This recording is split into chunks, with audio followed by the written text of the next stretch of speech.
Hello and welcome to episode 7 of 0451, a gaming podcast with me, Simon, and Giles. Hello. Is it 7?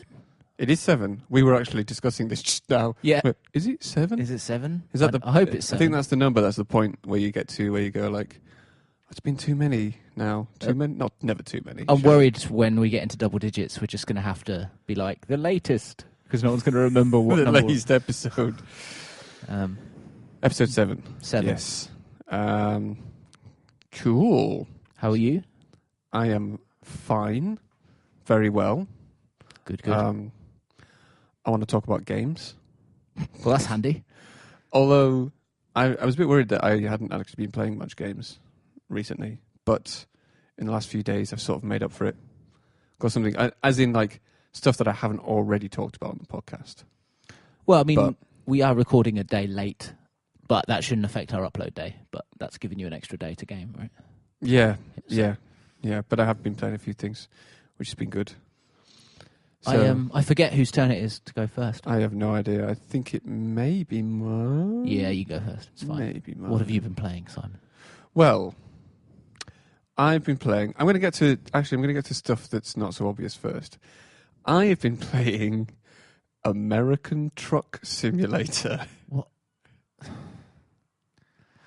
I hope my sigh was audible there. I hope the audience could hear my sigh. What? Why? Well, because my brother sent me a message the other day saying, my brother has a 6-year-old son, so he said, oh, he's really into like buses and cars and trucks. Do you know anything that's on Xbox 360? And he said, like a simulator, not like a racing game. He's like 6, he wants a fucking bus simulator. He wants to pick people up from the side of the road, like, you know. Yeah. He said he's obsessed, like I need to get him something. And I was like, well, I couldn't think of anything. And obviously, I mean, the obvious one to go to is the sort of the Euro Truck Simulator and stuff like that. But I didn't realize actually they're not on console at all, right? American Truck Simulator, Euro Truck Simulator. So I know Farming Simulator is on console. Farming Simulator is on console. It's on Switch as well now. It's on all Jesus consoles. Christ. Yeah. So that and Farming Simulator 15. Now, I've never played those games ever. And I remember when they first came out, so Euro Truck Simulator, and feeling slightly confused as to why are they fucking... What is this? Is this a joke? What is this? Like, yeah, no, far too serious for it to be a joke. It's like, what? Surely, is this like... Because it's like sort of Goat Simulator, or maybe Goat Simulator was just an extension of... like a reaction to all of those kind of games, right? Like I Truck Simulator, and then... I don't think it's made by the same company, is it? No, and I think a lot of those games aren't made by the same company. I might be wrong, but like Train Simulator isn't made by the guys who do Truck Simulator, right? Really? I don't think they are. Huh. I might be wrong. But yeah, so I was like, okay, well, and I asked around the office as well. I thought, does anybody know? Because quite a few people have kids and stuff like that. I saw the email thread. I was like, what the fuck? Yeah. And it's like, does anybody know if there's any... And on Xbox 360 as well, which is more difficult now. Yeah. Right? Because I think on Xbox One, you do have a couple more stuff like that. But you still don't have like Truck Simulator, whatever. Is it the increased graphical fidelity required? Yes, clearly. He's playing it in 4K. Clearly. Clearly. So, but I thought, because I thought, do I have it? Yes, the labyrinthian Steam library. Yeah, my Steam library, which has a mind of its own. It just keeps fluctuating. Like, it's like, no, today I've got 811 games. And like, tomorrow, no, I'm gonna remove 3 of those. You are over 800 games. Like, because you're over 800 games on Steam, though, like, you have so many games that you don't even know. Like, generally, when we discuss a game, or I say to you, if you played this, you just check if you've got it. And, like, a good 60 or 75% of the time, you have. Which is exactly what happened with Euro Truck Simulator 2 and American Truck Simulator. When did you get them? Probably a Humble Bundle. Must have been. I'm pretty sure American Truck Simulator was actually in one of the recent Humble Bundles. But yeah. Yeah, so... And I thought, well, I'll play American Truck Simulator because that's the more recent one. I say more recent. It was 2016, I think. What are they doing? Annualize. They're playing that, yeah. So I loaded it up. I'm fucking hell. Like, it's even more bonkers than I thought it was going to be. Like, first of all, the first thing you do is you choose a character, Well, look at Avatar for Yeah. yourself. But they're like pictures of real people. But also, and some of them look like they could be American truckers, but some of them just like a businessman in a suit. Oh, I love it. So I picked like the most non-trucker. It was like a goth middle-aged woman, like the most non-trucker person to be my avatar. I feel like we need to stream this. Oh, it was fucking amazing. And it gives you like asks you a bunch of options about what simulation level do you want to do. You know, want to shift the gears manually and stuff like that. Decided to shift the gears manually. Realized quite soon afterwards that was a bit of a mistake. Because I mean, it's not too. So the main like premise, the main kind of loop, right? The core loop of the game is essentially getting jobs from people to deliver one thing from one place to another. That's it. Now, I assumed in some of these games there was like some kind of free roaming mode where you could just drive around in a truck. But then after I thought about it, I thought like, who just free roams in a truck? Yeah, it's a bit creepy. Just like, what have you got in the back of the truck there? And also a like huge truck. Imagine how, because it's a simulator. My assumption is they'd have to map all of the United States if you wanted to do that. It's really weird. I haven't quite figured out the scale yet. I know it's obviously a lot. Like the time goes pretty fast. It's like, I don't know what it is. It's 5, must be 10 times the speed of normal time, right? But it's all looks like you open the map and it all looks like everything's mapped out really well, and all of the roads, as far as I know, it's mostly California, right? It's just the West Coast, right? And some other states as well.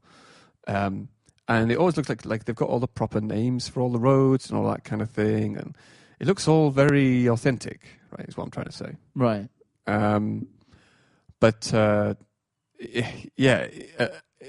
It's not the same. It's not like a 1-to-1 scale. No, I don't think. It's kind of like the crew. It's kind of like the crew. Yeah. But odd because, like, obviously they must just shorten the roads a lot because, you know, I don't know. You also can't like. I tried to just go off road. Yeah. Can you? Or can you like drive into an estate? No, you can't. You will crash into the fence on the side of the road and incur damage. What? So you're just driving on motorways? So you're just driving on roads in the cities and towns and things like that, and then you get out onto the freeways, and then you keep driving up there. I honestly, and then so you can't, because obviously, like, I think you couldn't really. I mean, it'd be pretty incredible if you could free drive right everywhere, because that's a lot of work in a lot of massive area. But what? Sorry, I don't. Who is the target market for, I don't know. For this? Like, I don't know. Actually, and I mean, like, if you like it, more power to you. But I don't. You know what though? I think there's something strangely captivating about it. Fuck off. There really is. Like 150 hours on Steam. Yeah. Well, man. But I think the kind of person who does play it a lot plays like 6,000 hours. Yeah. I don't think I'm going to play 6,000 hours. Confirmed. There's something strangely captivating. I think it's for the sort of like, I want a nice, relaxing ride in a big old American truck, taking my goods and that's from one place to another. And people who like the sort of realism aspect as well. Yeah, because you got to have you can use your indicators, and you get rain weather effects and stuff, and a bunch of other things, right? Interestingly though, like there's a sort of the penalty model. It's not like it's not like GTA or something. You get pulled over by the cops and like they drag you out of the car and although it probably would be more realistic for Los Angeles, certain aspects. Yeah, but you just get like a fine, like a monetary fine.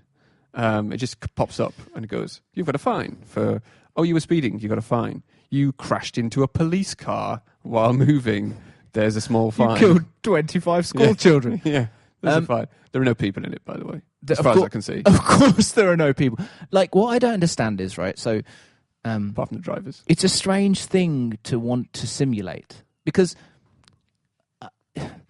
usually escapism in video games, when it comes to, like, Gran Turismo, right?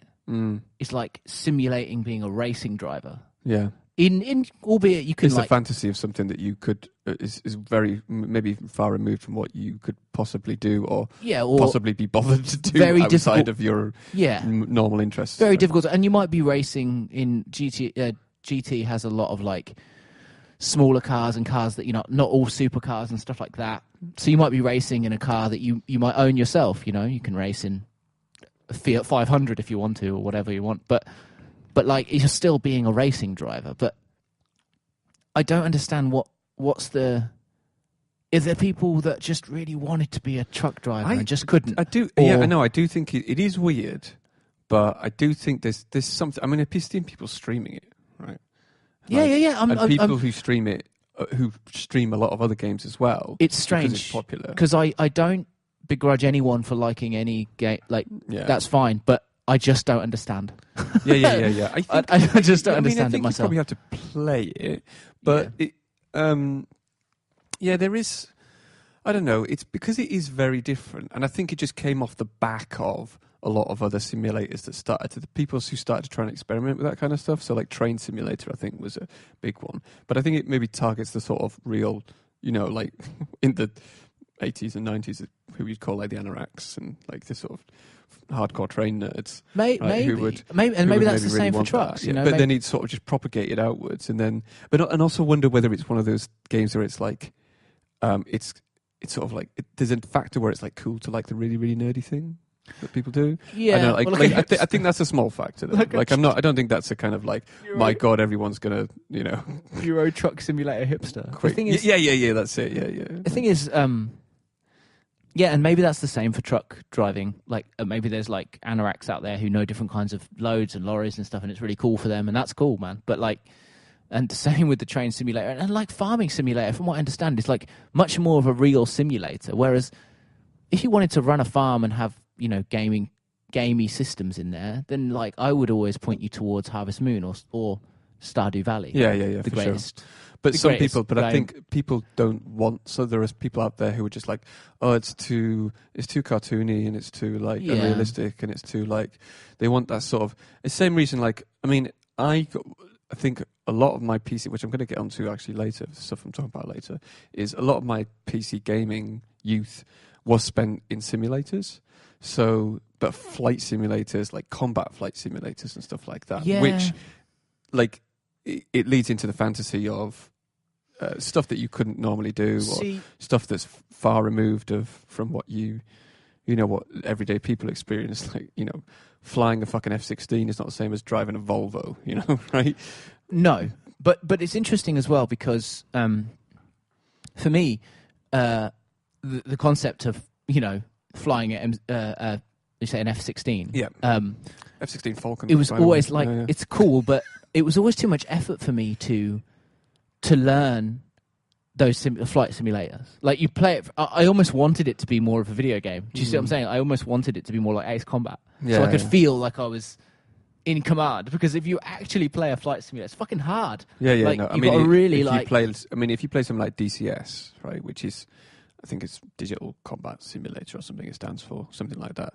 That's like one of the hardcore combat flight simulators. Yeah. Actually, most of the flight simulators, are commercial flight simulators, right? Anyway, but it's one of the hardcore combat simulators. But there's stuff in between that,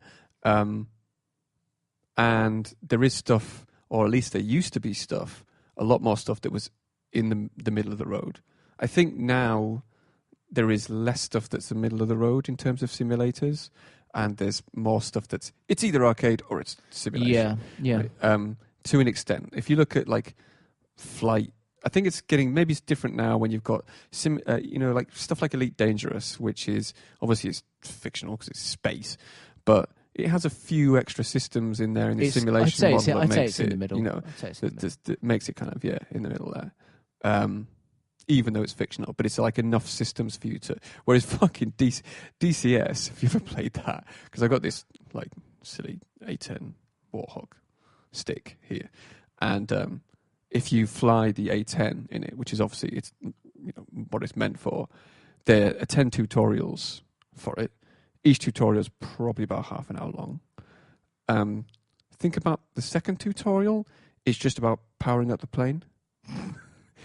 So, and it's just about looking what the switches do on the plane. But so, I mean, I almost like I would like to have the patience to go through that and to learn it all. But I don't. Even though I like simulators, I don't think I've quite got the patience. It's almost like a 4X level tutorial. Yeah, Stellaris. Yes, the Paradox stuff, right? Yeah. The sort of Europa Universalis, that kind of stuff, or the Crusader King stuff. That's fine. But I mean, Truck Simulator, American Truck Simulator, is obviously because it's a truck. It's not like fucking flying an A10 Warthog, right? So you don't have to spend 10 minutes, half an hour figuring out how to power the fucking thing on. It's also got lots of like helpers and stuff like that, like like automatic mode and cruise control and like by the way, because automatic parking. Because fuck me, have you ever tried to park an articulated lorry? Well, no, of course, not even a digital one. No, it's really hard because everything's all backwards. Because when you reverse in a car, you pull the wheel to the left and you sort of the back end goes out to the left. Like the back end goes out to the left. But if you do that in an articulated truck, the back end goes out to the left, but then the back end of the trailer goes to the other way. Goes the other way to the right. So like the first mission I did, it's just a short ride. You're like, all right, get this done. Dead quick, right? And by the way, the truck, you realise how fucking slow the trucks are as well when you sort of like revving them up. And I didn't realise also they have like 24 gears on these fucking things. What? It's crazy, yeah. I mean, like, if there are any truck drivers listening to the podcast, which I doubt, but maybe there is, you'd be like, of course there's 24 gears. And also what? Crazy. What, idiot can't park? Yeah. Like, Jesus. I mean, maybe a newfound respect for parking the thing then has been gleaned by yourself. Yeah. Because I mean, I haven't played it, but I mean, I probably wasted a bit of time by just messing around in the same way that you do when you just like lock sims in rooms. Just to see what happens. Just to see what happens. I was just like crashing into the side, crashing into other players, going the wrong way down the freeway and stuff like that, just messing around. But I got to the place where I'm supposed to drop off these like huge fucking long pipes on the back of this trailer. And it's like, right, just drop them off here. Like, okay. And it's in this like one lane road that goes off onto like a little thing that you can park onto. Little side thing you can park onto. But it's the wrong way around for your lorry, your truck. So you've got to turn the truck around and then reverse the whole fucking thing in. And it actually gives you the option to say, you can press A or enter to do auto parking. I was like, I'm not going to do auto parking. Are you crazy? Like, do auto parking. Fucking 20 minutes later, Jesus. I was just like, after that, and then I couldn't get back to the spot where it said to auto park because I was just... And I was holding up traffic for miles. Anarchy.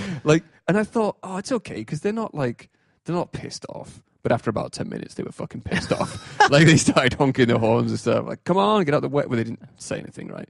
Just honking the horns.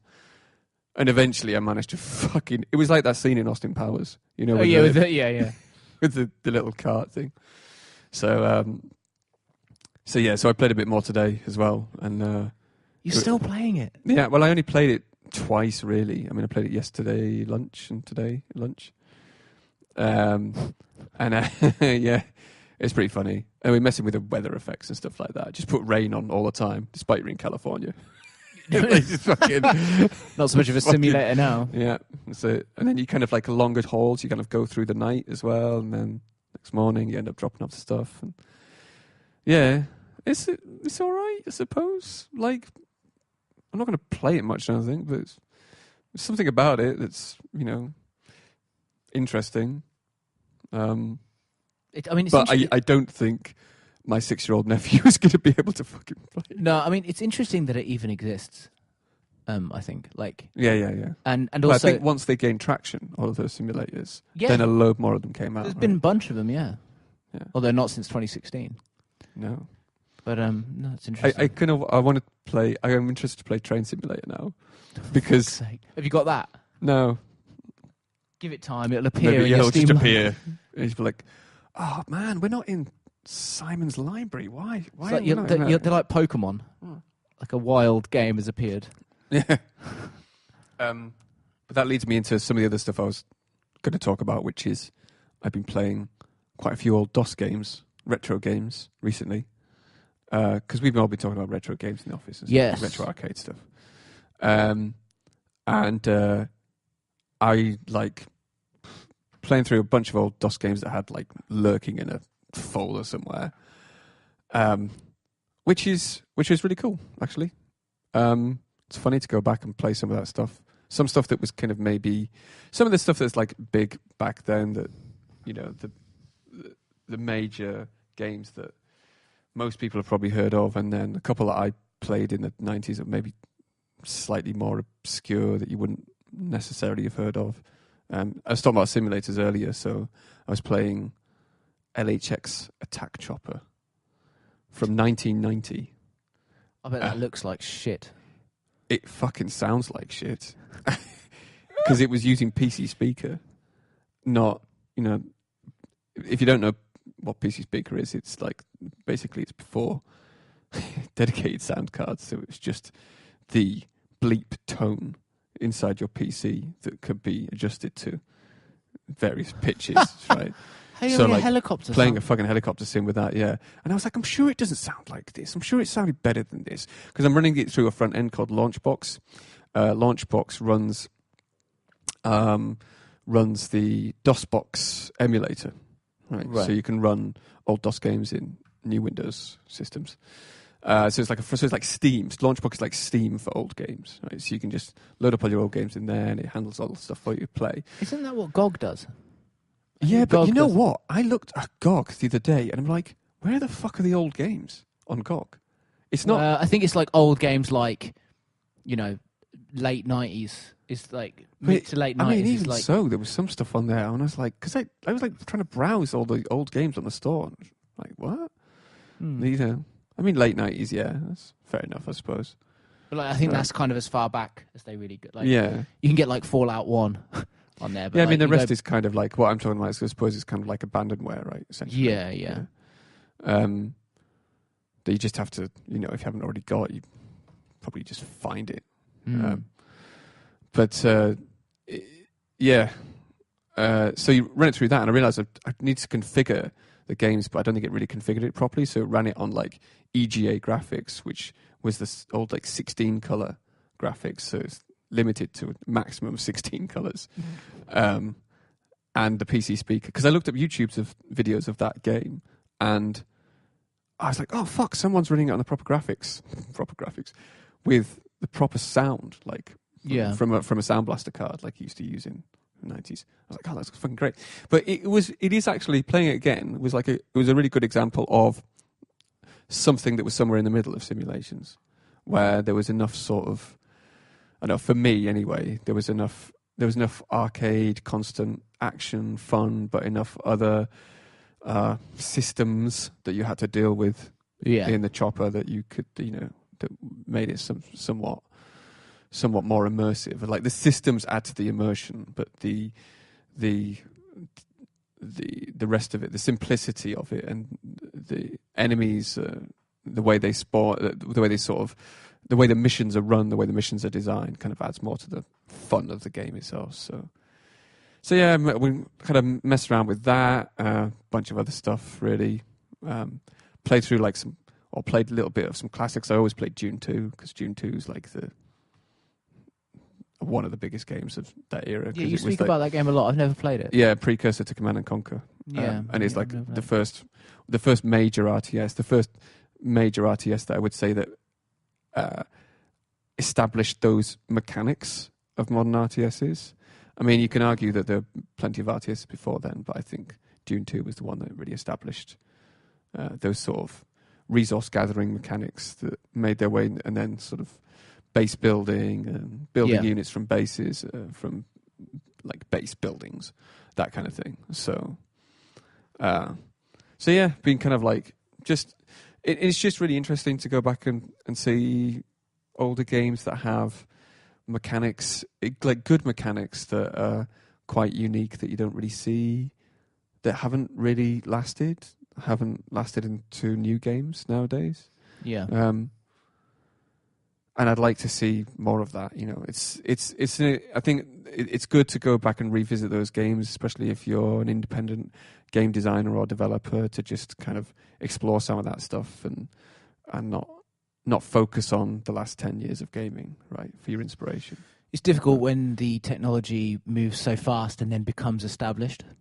Yeah. So you just expect it. Like, it doesn't even have to be the last 10 years, man. Look, 20 years back. Like, you play a PS1 game and you don't... That's like Crash Bandicoot, for example, on PS1. You don't have camera control. Uh-huh. It's weird. Yeah, because you're just used to any 3D game, you having the fidelity of the camera on the other stick or on the mouse or whatever. So yeah, it's one of those things where you become so used to it so fast, and then you moan when it's not there. Yeah. I find I get frustrated with, or at least when this sort of indie wave happened, from 10 years ago, maybe started about 10 years ago. I'd say like 2006. Because that was when Microsoft released it was like the Xbox Live platform, and it was also Microsoft's... 2006 was like Xbox 360 release, but really 2007 was like Summer of Arcade, I think. Yeah. That sort of era, sort of mid to late 2000s. And then like the easy-to-use software and stuff that was becoming it, and then after that we got Unity and Unreal and stuff like that. But I kind of got frustrated with some of the emerging big indie titles, not because they weren't good, because I still think that a lot of them were good, but just because there was a lot of, and there still is really, I think there's a lot of platformers in indie, like so many platformers in indie, and that's fine because some of them are really, really good, but it almost seemed like the word indie was synonymous with platformer, which... I mean, that's still around today. I mean, the Metroidvania... I mean, I love that as a genre of game, but that is all over, especially in recent years. Like I remember, like last month or a month or two ago, like no joke, about 5 indie Metroidvania games came out. They were all supposed to be great. It was like Hollow Knight and Guacamelee 2 and The Messenger and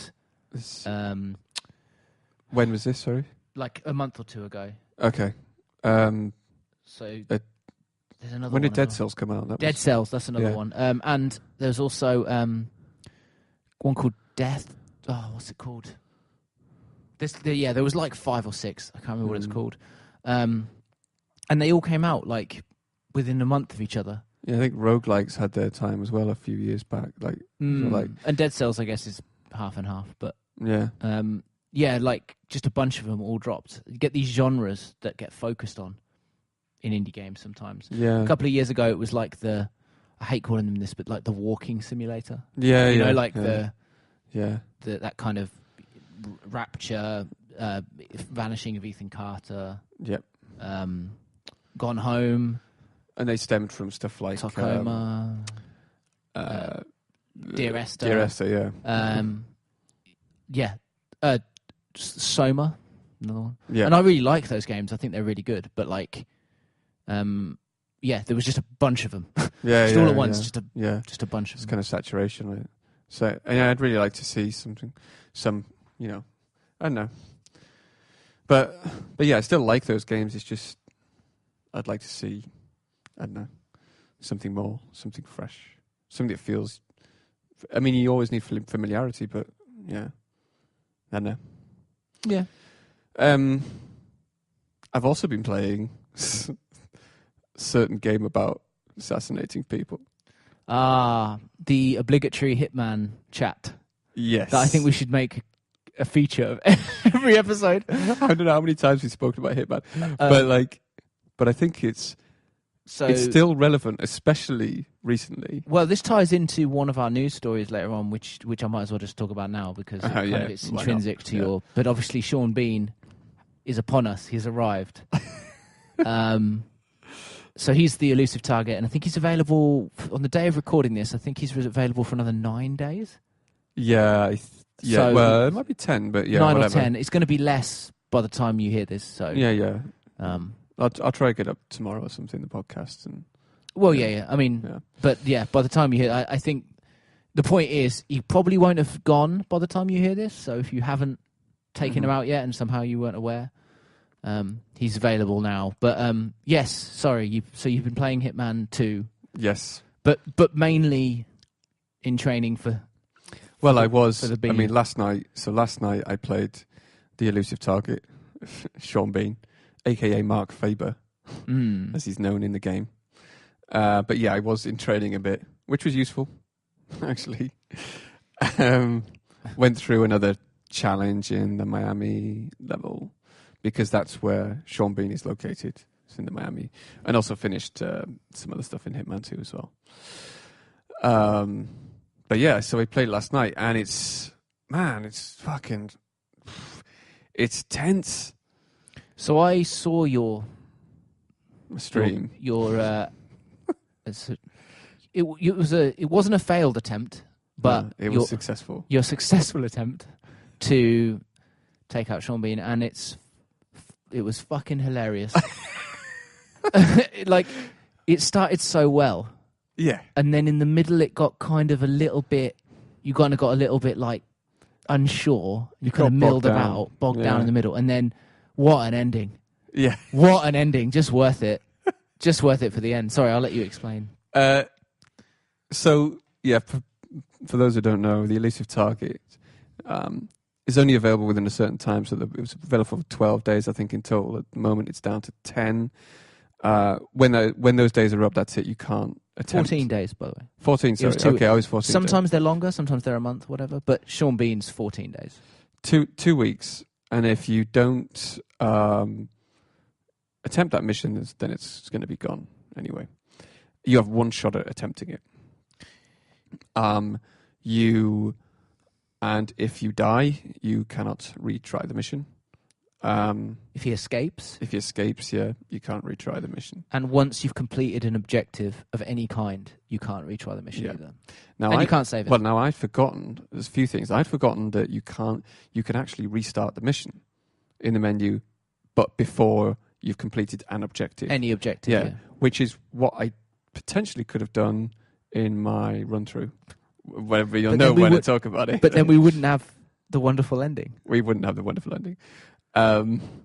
So what else was there about that? So the elusive target. I don't think there's anything else really. So yeah, you can't save it either. Can't save your game. You can't save your game mid-mission. And the premise is essentially that you have one shot to kill this person. Yeah. If you fuck it up, if he kills you, or you get killed, or he or she kills you, or you completely mess up, or they escape, you can't ever do it again. And they give you, a few helping hands during the mission briefing. Like, you can do it. There's 3 different ways they suggest to do it. You also, when you start the mission, Diana says, your handler, she says, you can meet with this guy. He'll try and help you get in. He'll give you a few little bits, pointers, instructions, and there's basically he's probably the only mission story in that elusive target, because mission stories normally in Hitman are usually kind of help you along through certain modes of assassination or certain methods of assassination. But it's because it's it's a one shot only thing, and also particularly because it's Sean Bean, and I want to fucking kill Sean Bean. I'm so scared to try it. Yeah, it was tense. You also don't get access to the intel, I don't think, menu, which I found a little bit disconcerting, because there were points in there which I really liked. I thought I'd picked up intel, but I couldn't see it. I don't know why. Yeah, I saw that part in the stream where you were checking and you couldn't find it at all. So we start outside the Kronstadt building. Diana says, go meet this guy. He'll help you get into the meeting that Mark Faber, Sean Bean, is in. So I go to him, and he's like, okay, I can get you in the meeting, but you need to be disguised like an engineer or something like that. Or a security or someone. It's like, yeah, no problem. Find a guy in a cloakroom, choke him out, get the disguise, go up there. And there's a lot of, compared to the elusive targets in Hitman 2016, there's a lot of extra dialogue. And that's probably because it's, celebrity Sean Bean. But I mean, Gary Busey never had extra dialogue. Did he have any dialogue? I don't think he did. He may have done, actually.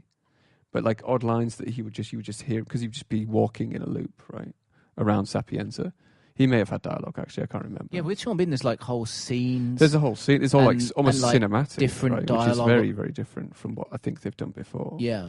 I mean, normally the elusive targets are, they're normally just random characters. They're not celebrities.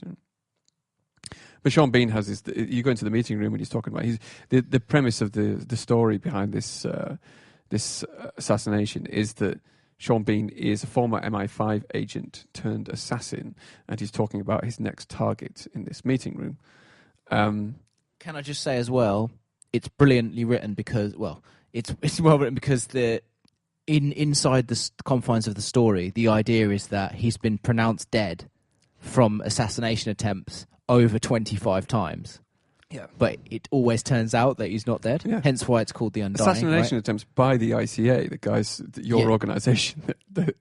So he keeps being killed over and over again, but he doesn't actually die. Which is amazing. And there's a point in it where he comes over and talks to you because you sat down in the meeting, and he comes over and he says, what about you? How would, let's say you were an assassin, right? Like, ooh. Does he know? Yeah.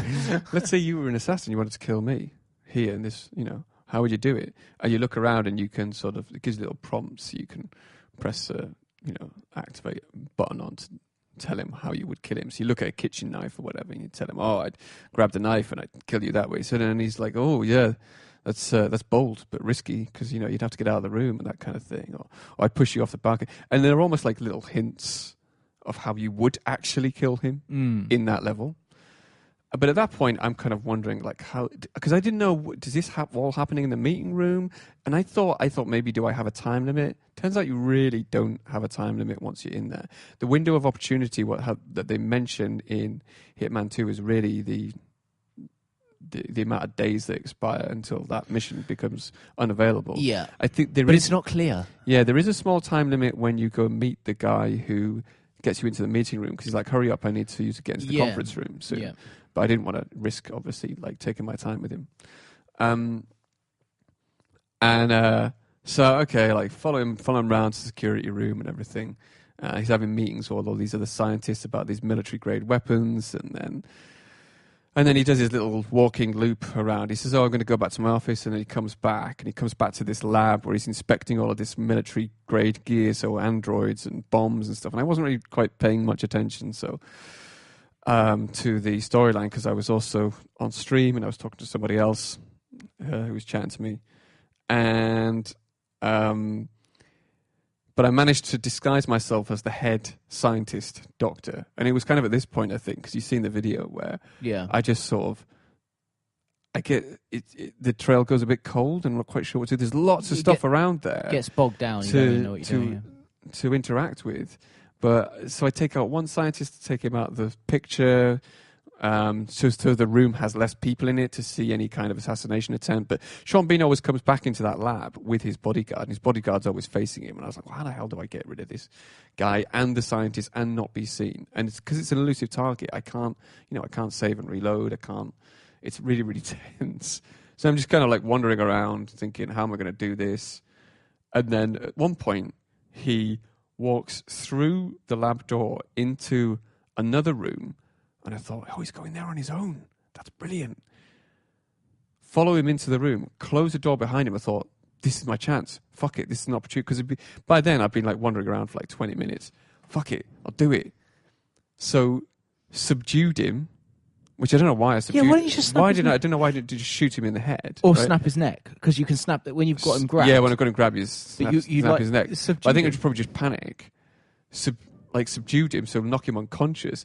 But then at that moment, remembered, of course, the bodyguard follows him everywhere and would have been following him into the room. The bodyguard opens the door just after I've knocked Sean Bean out. And he's like, it's perfect. Oh, it's like some sort of sitcom. Like when he walks in, you are like bent over, like holding on to Sean Bean's head, like in this lab outfit. Like it's fucking hilarious. And he pulls his gun up. I'm like, shit! Inside, if you see on the stream, it doesn't look like I'm panicking that much, but inside, I'm like, fuck. So pull the gun out. I'm like, right, I'm gonna have to take out this bodyguard right now with a silenced pistol. pull a gun on him, and then I realized a bunch of other bodyguards start shooting me. And it's like, quick, I've got to kill Sean Bean. Am I going to snap his neck? No, I can't figure that. It's too, like, clumsy for me to do that. Shoot me in the head. Because I'm panicking so much, I sort of don't know whether I've really killed him or not. It says target eliminated in the top corner, but I'm like focusing on a bunch of other stuff. So I thought, I've got to get out of here, but I want to make sure he's dead. So I just pumped him full of about 6 other bullets. Oh, that's my favourite bit. Because you shoot him in the head, and it's like target eliminated, and I'm watching it like, go. And then you take a step, and you pause, and you turn back, and you just unload the rest of the clip into his corpse. And it's just like, just in case. And then you like run for your life. Run, then ran through another room, and they threw this grenade. And I know the sound of it. They threw this grenade, which is basically a flashbang, like a flash grenade. And I was like, oh, fuck. And the flash goes off past me, still blinds me for like a split second. But then there's a bodyguard like right there with his gun drawn. I managed to do like a quick time like knockout event, but there's another guy behind him, and he started to shoot me, and everything starts to go desaturated, which means you're basically losing health. I thought, this is it, shit, I'm gonna die, this is fucking bad. But I managed to knock the guy out, run through the next door and then down some stairs, and I'm sort of out of the way. Well, you go out of a door and then you take a right and go down some stairs. Yeah. But you only go down one flight of like meshed stairs. Yeah. But because of Hitman's hilarious, slightly occasionally wonky AI, I can hear the guards like, he's done a Houdini. Where's he gone? He went down some stairs. He's done a Houdini. Literally, you're about 15 feet from where you just were, and they can't figure out where you are at all. Yeah. But it's actually, again, another favourite is what you do on those stairs. Because at that point, I was like, okay, I think I've still got my gun out, so it's like I probably need to holster this. But I want to make sure, it's like I'm thinking really, really quickly. I don't want them to follow me down the stairs, but I don't want to run too far down because I just run into a crowd of people or run into a crowd of security guards, something like that, and then they just rumble me again, and then I've got to do something about that. So, but then I see a security guard, I'm like, okay, what am I going to do right here? Decide to just double back slightly because he's starting to notice me. Double back slightly, and I thought, screw it, I need a new disguise. Looks like he's just there on his own, not surrounded by anybody else. So if you watch the video again, he's not even like a Sean Bean's elite security. No, he's not. I know. He's just a guy who works at the racetrack. Yeah. He's just, but he's been alerted though, because he has an alert like symbol. Yeah. But he's just a guy who works at the racetrack, and he's on his way upstairs on his own. This poor guy. And so I was like, I need a new disguise. I need to do it right now. So I unloaded about 4 bullets into him, and I think the last one was a headshot because the recoil pulled the you gun put 3 in his chest, and then I think the last one clipped his head. But you were like, go for the biggest like target. So you I need him dead. I need his. But it was like, oh man, this poor guy was like, another hard day at work. Got to get home to the family. Just gonna go up these stairs, and you're like, you fucking annihilated him and stole his clothes, and then I started running out, holstered the gun, started running out, and I was like, at that point, I was like, I think I'm safe, actually. I'm pretty sure I'm safe. I was checking the map, looking around for the guys with the white dots on their heads, the ones that would notice me, and I was like, okay, I think I'm okay. I think the security breach had been confined to sort of like that area and not the whole goddamn racetrack. I mean, I love it because it's so well designed. That elusive mission thing is so well designed because you feel like there's an urgency to the whole thing. However, you're constantly telling yourself that you can't rush. Because if you rush it, you fuck it up. And if you fuck it up at all, like you just panic. You go into panic because you know you only have one shot, right? So I loved it because you were doing so well, but it was kind of your own fault that happened. Yeah, it was a stupid thing, to do. It was reactionary. It was like, now. It was like I should have been more patient with that. I don't know why I did that. It's like, why afterwards I was like, why didn't I just wait, see what he did there? Because he's probably going to come back to that point and do that loop again. Yeah. There's no reason for me to do that. But I feel like that is actually the classic Hitman experience for a lot of people. Yeah, brilliant, yeah. Right? So which is, whenever it's been described by a lot of other people, unless you really know your Hitman a lot, is when you first start playing it, you're like, sneak around for a bit, and then halfway through the mission, it's like everything's gone to shit. Now it's fucking guns blazing. But this is the thing. So the way I generally play Hitman is I do a little bit of the level and I observe and then I reload. And then I do that bit, and then I save, and then I reload, because I take it slowly. I like getting Silent Assassin. But you can't really do that, or you can't do that at all in an elusive target. It's like you've got to know the level beforehand. You kind of do, but I feel like Hitman's 2016 and Hitman 2 systems do support, can support. They're a little bit wonky at times, but they can support the idea of being able to do a Silent Assassin mission without, it's not impossible, right? No, yeah. I do think there are bits though which are they don't really quite. So trespassing is a big thing, right? Yeah, you trespassed a couple of times. So I trespassed, and I didn't know that area wasn't I wasn't allowed in. It wasn't that clear.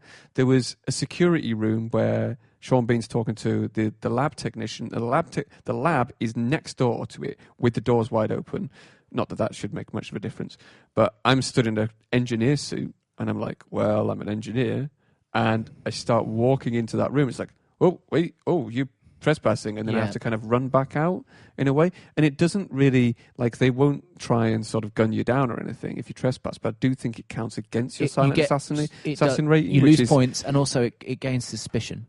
Yeah, I think you're discounted against silent assassin then, I think. But I'm not entirely sure. So there's a couple of bits like that. But if you compare it to, for example, the first Hitman Codename 47, fucking up. I mean, but I also think that the elusive target is in a way trying to recapture some of the magic in a way that may have been lost through iterations of the series in Codename 47, because Codename 47 didn't have any save points.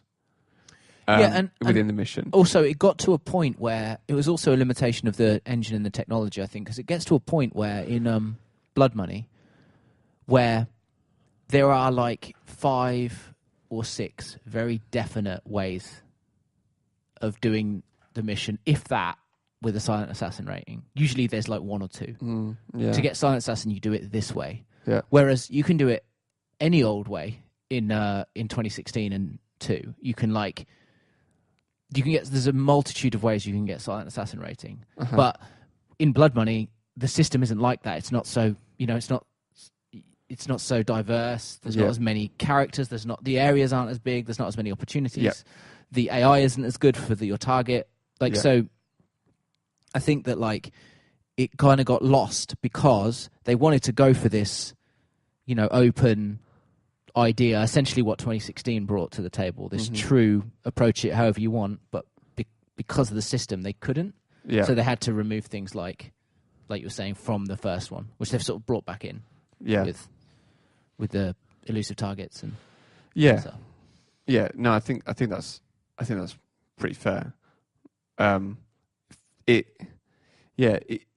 did feel like in the first one, the very first one, there was more of that sense of tension because you knew you didn't have those save points, right? Essentially, I mean, there were kind of restart points actually, which I don't remember from when I played it when I originally played it. But I played it, we talked about in the podcasts maybe 2 or 3 podcasts ago. I remember playing it, and when I played it again, there were kind of restart points. But it's like I said last week as well, that it captures that tension, the idea, the sort of the idea of an assassin that has one job to do, and he has to complete that job, and the stakes are high. Yeah. Right. Yeah. So it was super cool though, and I'm really looking forward to the next elusive target. Yeah. Whatever, even if it's just a normal. I'm in a weird position because I haven't finished Hitman 2016 yet, but I want to play the elusive target, but I don't want to play Miami because that's further ahead in the sort of story.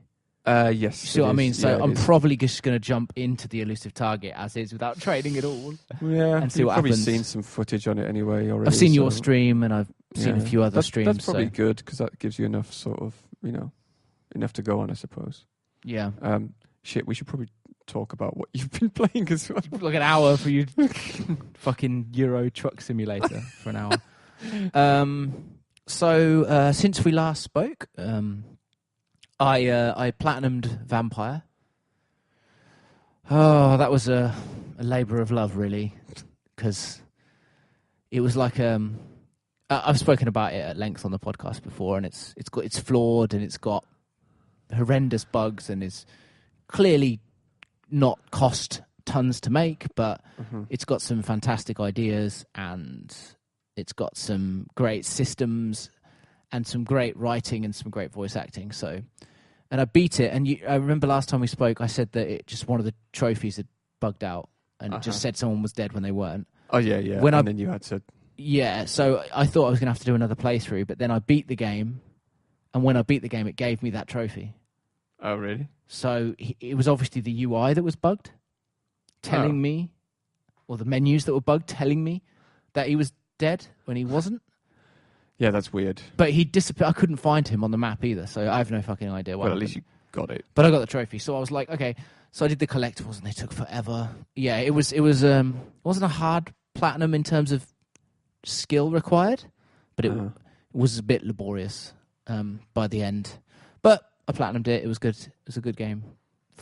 You know, pick it up cheap, maybe when it's in the Humble Bundle. It'll run better on PC. So if you ever get round to playing it, it's got good dialogue and good side quest system. It'll probably appear in your Steam library. It probably will appear at some point. So that was good, and then I platinumed the first Spyro. I got the Spyro collection, which I was talking about getting, the Reignited collection. I platinumed the first one, and I've started the second one. But the first one, I love the simplicity of the first one. The second one and third one are probably better. They got more systems, and they're more intricate, and there's more content. The third one's a fucking beast. The third one's massive. It goes on forever. But I love the simplicity of the first one. It's just so relaxing. Barring a few extremely frustrating levels really? That are just so frustrating. Because I not only got the all of the trophies, but I got the 120% completion, did the extra area, like full 100%, 120%. So that was cool. But I'm going to move on to 2 and 3 at some point. I think I'm going to break. Started 2, but I think I'm going to break for a bit. What else have I been playing? I have been... Oh, of course, I've been playing tons of Pokemon Let's Go Pikachu. Okay. So, I'll explain. So, when I was I think about 22 years ago, maybe, I don't know, a long time ago, Pokemon kind of began to get big, and I got Pokemon Blue for Christmas. And I fucking loved it and played Pokemon Stadium, which was the 64 one where you could import your Pokemon and see them in amazing graphics fighting each other and multiplayer. So I loved Pokemon Blue, and I got Yellow, and I got Crystal and Gold and Silver. I loved those as well. But then after Gen 2, maybe I was a bit old. I was a little bit old when Pokemon kind of broke. I was a little bit too old, really, once it... and so I kind of moved away from it. And then I always wanted to kind of regain that love of it. And every year a new Pokemon game came out, I would buy it. And I would just not play... I would play it for about an hour and be like, I'm burnt out. I'm still burnt out on Pokemon. Yeah. It just sort of felt like baby's first JRPG to me. I don't know why. It just did. So it really frustrated me because I really, really wanted there's more and more Pokemon, and now there's like 1,000 of the fucking things. There used to be 151 when I was a kid, and now there's a fucking 800 of the fuckers. One of them's a set of keys. That was a slow day in the office. Jesus. One of them is an ice cream. What? On a cone, and when it evolves, it becomes 2 scoops. Amazing. Oh my god. One of them's a chandelier. Let's get a flake in it. What type of Pokemon is a chandelier type? I don't know. So there's a million of them now. It's crazy. And but what I didn't realize was, so when Pokemon Go, right? Huge phenomenon for mobile. But I don't really play mobile games. I always get them, I try them, and I don't really like playing games on mobile. So I was like, I'm fatigued with Pokemon. I don't want to play this. So I don't even play Pokemon Go. And then I heard about Pokemon Let's Go Eevee and Let's Go Pikachu, and I was just not interested at all. By this point, I'm like, no, I'm done with Pokemon. Maybe I'll try the next mainline one. Maybe they have to do a proper, like a mainline one on Switch or whatever. But then I found out that I didn't realise that Pokemon Let's Go Pikachu and Let's Go Eevee is a Switch remake of Pokemon Yellow. Which, so I don't know if you know much about Pokemon. But see, I don't know. What I don't know is what is the difference between what are the colours thing? Okay, so it started in America. It was red and green, but here for some reason they made it red and blue. And that was when the first Pokemon came out. There was 2 versions. Okay, one was red, one was blue, and they had different Pokemon on the front. And each version has certain Pokemon you can only get in each. Okay, and they usually have different legendaries. Okay, legendary Pokemon. Yeah. And the idea was that you buy it, your friend buys it, and then you trade to complete your Pokedex. So you can't get all of the Pokemon How do you without trade on what system? The first one was Game Boy. Game Boy. Yeah, you can trade on a Game Boy link cable. Oh right, okay, yeah. Link cable. And then eventually and it saves on the cartridge. Yeah, on the cartridge. Yeah, and then eventually it became wireless trading for DS and everything. Yeah, and then you could even connect it to your 64 and play Pokemon Stadium, it would take your Pokemon and your stats, and you could fight against other players, Pokemon multiplayer. Nice. And man, let me tell you now, the multiplayer element in Pokemon versus each other is fucking deep. Like, you don't even know how deep. I got friends that were making charts and were there for days. I got one friend, we used to just call him Professor Oak, which was the name of the professor from Pokemon, because he was like some fucking expert, put together these crazy so that the multiplayer is super deep, right? So blue and red, or blue and green if you're in America, was the first one, and then they did gold and silver, and this happens every time. So every gen of Pokemon, it's a new something and something. Gold and silver, ruby and sapphire, X and Y, sun and moon, right? Yeah. They're the most recent ones, Ultra Sun and Ultra Moon. And but every time, usually, in every gen of Pokemon, they also release a third version, which is it sits in between the previous 2. So for Gen 1, there was blue and red, and then yellow came out. Okay. And yellow was essentially blue and red with extra stuff, and you had a Pikachu that could follow you around, which is like in the TV series. Okay. And then they did it with Gold and Silver came out, and then there was Crystal, which was the middle one for that. This goes on. Diamond and Pearl had Platinum, I think it was called. So you see, I've kept up with Pokemon, right? I still love it as a franchise, but I just could not get into the games enough to put the hundreds of hours in. So I didn't give a shit about Pokemon Let's Go Pikachu and Eevee. I thought, it doesn't look like it's a real Pokemon game. I want a real Pokemon game to try and get into again. But it turns out it's a remake of Yellow on the Switch with Pokemon Go integration, but I don't play Pokemon Go. And they've changed some fundamental points of it, mechanics in it, and it is streamlined everything. Okay. And I'm fucking addicted to it, mate. It's like I'm 10 again, and I'm like, I don't want to go to bed until I've caught another fucking Jigglypuff. So I can send it to Professor Oak for a bit of candy. It honestly is so crazy. And the way they've streamlined it is, it used to be that, or in mainline Pokemon, the way it works is you run around and then you have random battles, just like in a JRPG, right? Yeah. And those random battles are against Pokemon. Your Pokemon versus them. You damage them to a point, and then when they're damaged, you can throw a Pokeball at them and catch them. Or you can just defeat them and you get experience. But it was just random battles that would just come up out of nowhere. And then there was trainers that hang around and you'd fight against the trainers as well to get gym badges, blah, blah, blah. Now, you don't fight the Pokemon in the wild. You just catch them. You just catch them. You catch all of them, and then you send the ones you don't want off. Yeah, it's like Pokemon Go on the mobile, right? So you just and it essentially is the Pokemon Go system. Yeah. But when you come across a trainer or a gym leader, you fight them. Okay. You actually fight each other then, right? So, and the Pokemon are on the map which means you can avoid them. Okay. Which is, honestly, it sounds like the smallest change, but it's wonderful because you can choose when to grind and you can choose when not to. Okay. Right. Obviously a source of frustration with you just like trying to get from one place to another and then... Yeah, and I think part of the reason why I lost touch with Pokemon was I did Gen 2, and then when Gen 3 came out, I just missed it. And then when Gen 4 came out, it was like, oh, I've missed something. I don't know who these Pokemon are. I'll miss it again. And then Gen 5, and then like now there's 800 Pokemon and I don't know anything. But like this is like tapping into some long dormant part of my brain where I know every Pokemon. I know all of the evolution types. I know how to evolve certain, because not all Pokemon evolve via levels. Some evolve by trading, some evolve by giving them certain items. So like, but I know it already. I'm like some messiah of Pokemon again. Like it's awakened something in my head.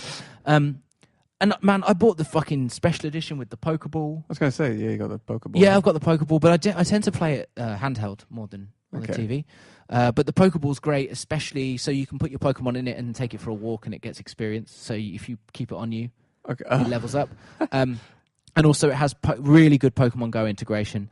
I mean, I might get Pokemon Go just to fill out my Pokedex. Okay. But like you can have it so, because obviously in Pokemon Go normally you got your phone, you have to walk around. Oh, it's there, catch it. But with the Pokeball, you can walk around with it, and when it vibrates, you can just press the button and it attempts to catch the Pokemon for you, and there's a percentage chance that you'll catch it. Okay. You just do that all day while you're doing your normal routine. Then you can get home and be like, what have I caught? Do I need any of it? So it's got some kind of... How is this tracked? Like it's just a random... So it connects. I think it connects to your phone. Okay. And then your phone is always looking for Pokemon. Yeah. Okay. Pokemon Go. So, and it's got like cool like other little features like you play the whole thing on TV mode just with the Pokeball. So the whole thing. The whole thing. So the button in the middle of the Pokeball is an analog stick. You can run around, and then there's another button on the top. Huh. And so it's a 2-button and analog stick system that can be used. Huh. And also you can motion. You have to motion control throw the ball, which is a bit shit. But you don't have to in handheld. There has been some complaints actually over the forced motion control, but it's negligible to be honest. And also the Pokeball has got like LEDs that have got different colours for different Pokemon, and also it's got HD rumble, which means that different Pokemon, like you can feel them in the Pokeball differently. So like if it's an Onix, which is like a big rock Pokemon, it's really vibrating and shaking like it's trying to get out. Whereas if you catch like a little bird, it will just a lighter vibration. So it's little things like that, right? Yeah. So yeah, like I think I'm about 15 hours in, and it's great because I already know what's happening. I already know the story. It's not really a story thing. I'm just filling out my Pokedex. I can play it while doing other stuff. Yep. So yeah, I've been playing tons of Let's Go Pikachu. Somehow. I always find it bizarre. I never got into it, but maybe I tried Pokemon Go a little bit on my phone, but I never really lasted more than an hour. Yeah, I mean it's a phone game, so for me, I can't seem to get on with any mobile games, which is weird because I like portable gaming. I like DS, Vita. It's different though, right? It's control scheme mostly, right? Yeah, just big screens. What else have I been playing? Sorry, I'm trying to get through relatively quickly because I'm aware where you banged on about Euro Truck American Trick Simulator, for fucking hours. Also, I have been playing, so because of the release of Fallout 76, which we will discuss when we get to the news section at length, I decided to go back and try and finish Fallout 4 because I beat Fallout 3 and 100%ed it, and I never beat Fallout 4 because I kind of didn't like it that much. I thought it was not enough of an evolution from Fallout 3, and a lot of some of its narrative I thought didn't make sense. Yeah. In terms of character motivation and stuff, I just didn't think the writing was as strong, and it felt dated and old. But I've gone back to it with the Game of the Year edition, and I'm enjoying it a little more now. I kind of like to finish it, and I mean, judging by Fallout 76, it's probably the best current gen Fallout I've got. Is this to on play. PlayStation? Yeah, I'm playing it on PlayStation. Oh. And finally, the other one, the one I've been trying to get to. This game I only started playing last night, but I started playing Frostpunk. Yeah, because it's on offer. It's on offer on Steam, I believe. And oh my god, Oh my god, Frostpunk. So for those who don't know, Frostpunk is a sort of a city builder type game, but the premise is that at some point in the Victorian era, there was a flash ice age in an alternate timeline from our own, and a group, like basically most people died, and a group of survivors, they cobbled together what is essentially like a coal-driven engine core, and they just walked north with it, and eventually they get to this like settlement where they set up this like core, this heated core, and everything's powered off the heated core, and they're just trying to survive. So it's like an RTS, like a city builder, but survival. And it's really harsh. Lots of people die. No one's ever happy. It's very, very post-apocalyptic, in tone. Your city settlement's quite small. You don't have a lot of people, especially at the start. Everyone's quite fragile. Like, they can die very easily. The temperatures are ridiculous, like -40, -50 all the time. You've got to gather resources to heat your... There's a lot to keep an eye on. So you've got to gather resources to build stuff. You've got to gather resources to keep your kind of core burning. If you don't, it's terrible. It's terrible. You've got to keep people's hope up. You've got to keep people's disillusion down. But what it's really good at is politics, weirdly. So you run this settlement, and people will come to you, sometimes when an event has happened, or sometimes when they're just not happy. And they'll come to you and they'll say stuff like, there's not enough houses for all of us. And you can say, I don't want to deal with that right now. But if you say that, then their discontent will go up and their hope will go down. So you're like, okay, I can't say that. So you have like a couple of options. So your other option is, I'll build some housing. But if you say that, it's quite specific what housing you have to build, and it requires researching, which requires resources, which you might not have. Or you can make massive promises, which is like, I'll get everyone a house. But if you say that, their hope goes up initially, but then you have don't deliver 3 days to get everyone a house, which is impossible a lot of the time because you don't have the resources, and you haven't. It takes time to research and learn how to build better houses, and also learn to build mines and stuff like that. So you can mining equipment and sawmills. So at first you're literally going out and gathering wood, and then eventually you get sawmills and it becomes more automated. But it was interesting because I've played one game of it through, and I was fucking terrible. So by the end, over half of my population was dead. The core had no coal, so was out. Everyone was freezing to death. We had no food. There was no hunters. We'd run out of resources. Quite a few children had died because you can pass these laws which decree certain things. So you can say, we're going to increase our workday to 14 hours, and that will increase your productivity, so you'll gain more resources and you'll build more buildings, but it will tire people out, make more people sick, decrease their hope, increase their discontent, whatever. So you kind of have to. And one of the things is you can make children work in factories. You can make them children work as well, but if you do, more of them die. So everyone's children was dying. Everyone was dying. People were the fucking medical tent was full of dead. No one was getting buried. I forgot to build the cemetery. People were getting sick from rotting bodies. I was eventually banished. The game ended when I was banished. And as I was leaving, one of my survivors said, banishing him won't save any of us, but I feel a lot better now he's gone. What? So even in the face of certain death from freezing, this person was still rather that I wasn't there. What a legacy. It was an absolute shit show. I really enjoyed it though, and I can't wait to get better at it so I can actually get further. But it was an absolute fucking shit show. An absolute shit is show. there not, in this idea of politics, there's not any option to be like, well, I'd like to build you more houses, but we literally don't have enough resources to do it. No, I mean, no. Or I haven't come across anything like that. I mean, there are laws you can pass that are like interim, so are like not quite so harsh, and the population tend to understand it. But it's more broad strokes than that. And generally, like it's like I came across a situation where people were like, we need housing, and we need a hospital because there's too many sick people. And it's like I can only build one of those if I'm lucky. And I had one point where it was like the people started to revolt, and they were like, raise the hope in your town by 15% in the next 2 days, otherwise you fail. Gave me an ultimatum like that. So I was like, fuck. So I'll do that. What I'll do is I'll build everyone houses.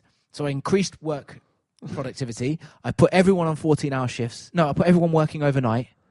Children in the workhouse. All the resources, put it all into it. Managed to build the houses.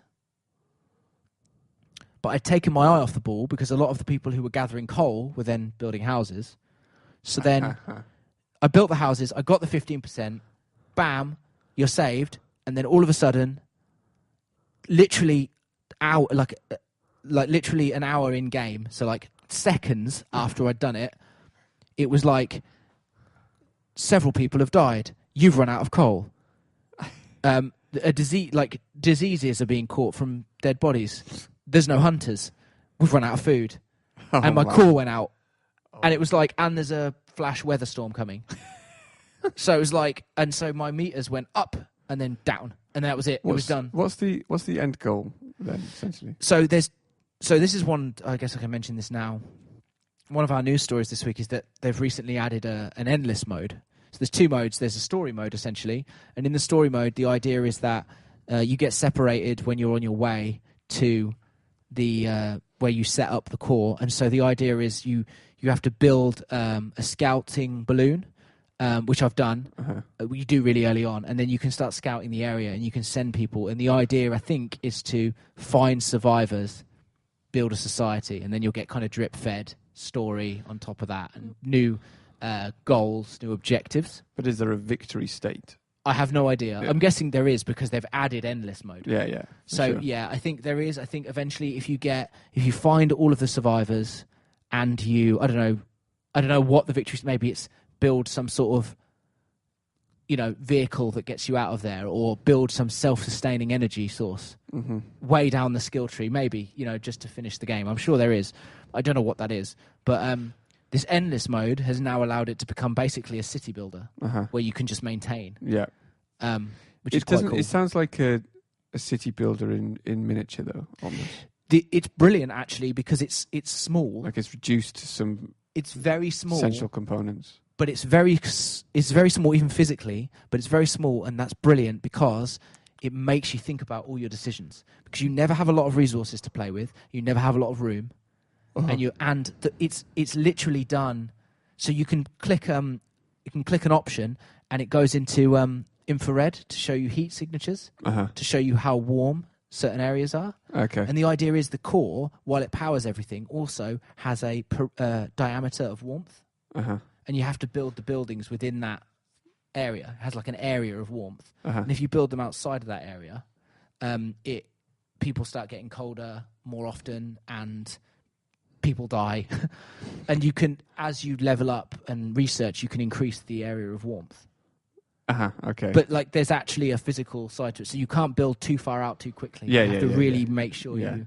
But like, it's like £15 or something on Steam at the moment. I think this week when their autumn sale, I'd definitely recommend it. Like, it's brilliant. It's been getting good reviews. Yeah, it's great. I've not played anything really quite like it. That's good. So yeah, that's the main one I've been playing. I'm terrible at it. Oh God, I'm fucking terrible at it. It sounds pretty punishing though. Like, it's very punishing, and it's very, especially in your first game, you don't really know what's going on. And you assign people to buildings, and then you forget, and then you're like, oh, balls.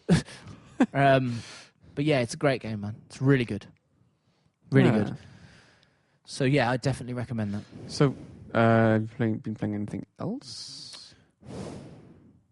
I can't think of anything else. I played bit of Hitman 2016, but I've had some technical issues with my PC monitor. So I had to stop for a little while. So that's why I moved over to console, really. So yeah, no, not too much else I can think of, unless I've mentioned anything else to you. I don't think so. Awesome. Shall we see what's in the news then? What's in the news? The crazy news. Well, obviously, going on from what we were just saying briefly, what we touched upon briefly, Fallout 76 is Fallout out. 76. So let's hit the big story the talking point first. So Fallout 76 is out. And it has been getting less than favourable reception, let's say. It's been getting pretty bad reviews. In fact, I would say that it's probably the worst that the Fallout franchise has ever reviewed in terms of Metacritic and things like that. Mm-hmm. To give you an example, now I have reviews are just one piece of the puzzle, really, but to take it as an example, Fallout 4 was given, I don't know what its Metacritic is, but using IGN for an example, they gave Fallout 4 9.5, I think. Okay, right. And Fallout 76, I think they've given sort of 4. Right. 4 out of 10. 4 or 5 out of 10. Jesus. So this is not just reflected by the reviews, though. There's been less than favourable sort of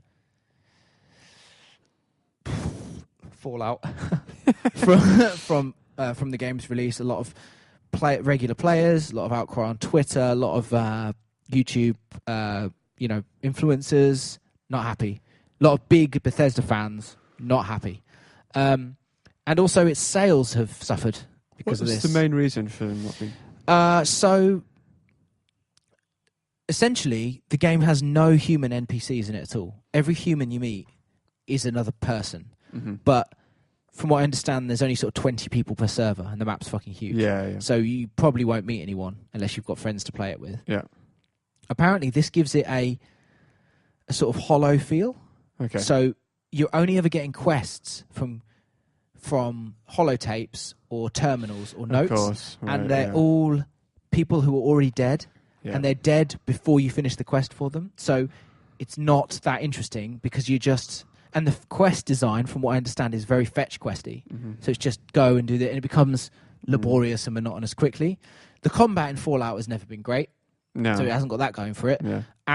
VATS apparently just doesn't work now that VATS is just an auto-target system. Because it has to be because it's multiplayer. It can't be. It's got to be real-time, and it doesn't work. Apparently it's so buggy.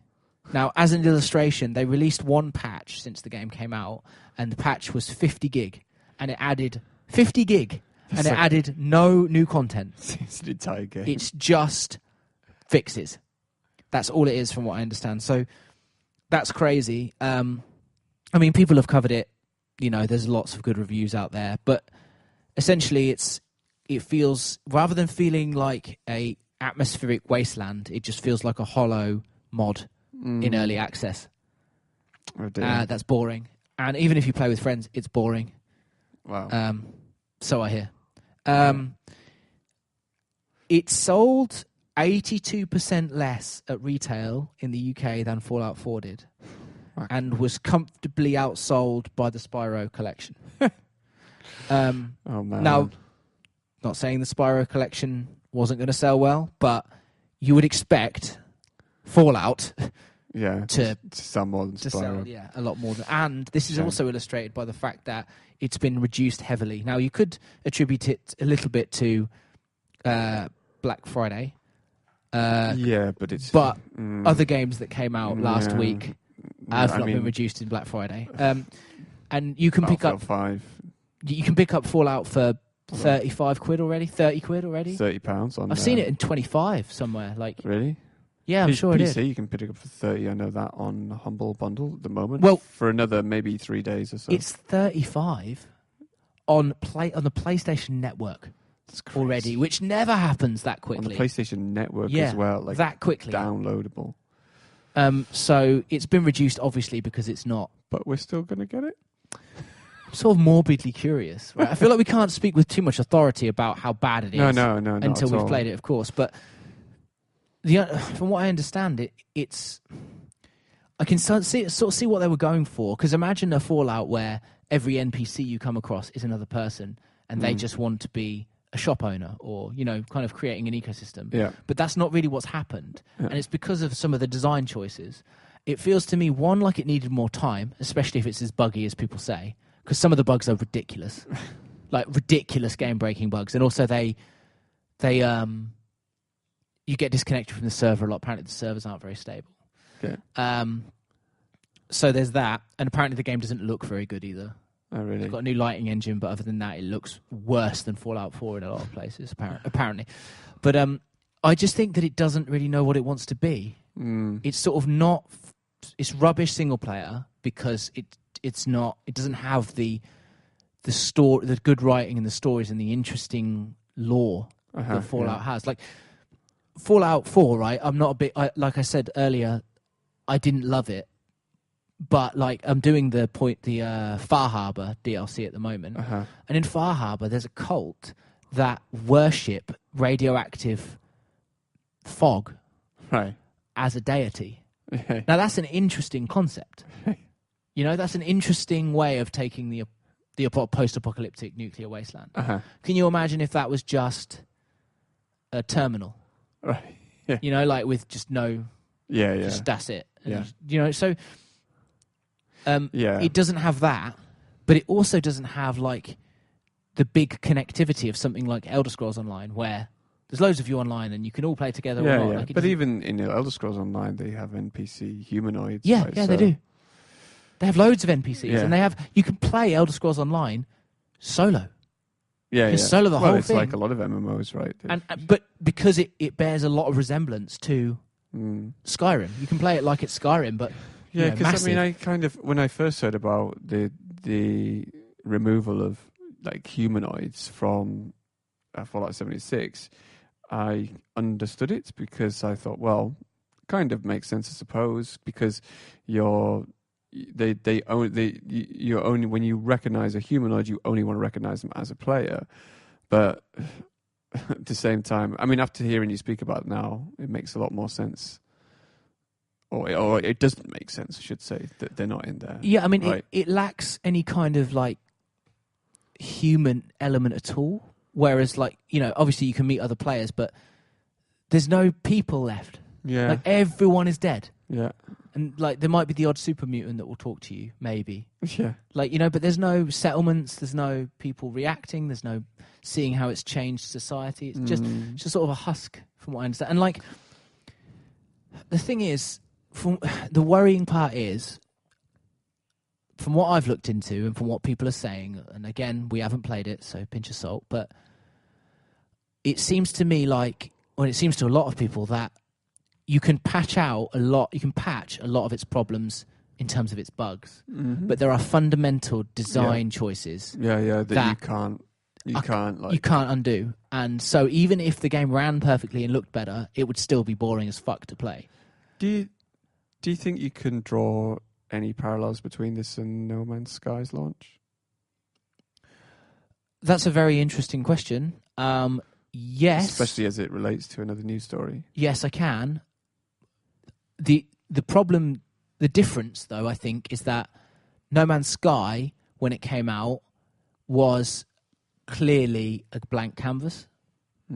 Whereas... I also think that there's a difference in that No Man's Sky, from the developer's point of view, was that game. It wasn't what the public expected it to be. It wasn't the hype train that the public expected it to be.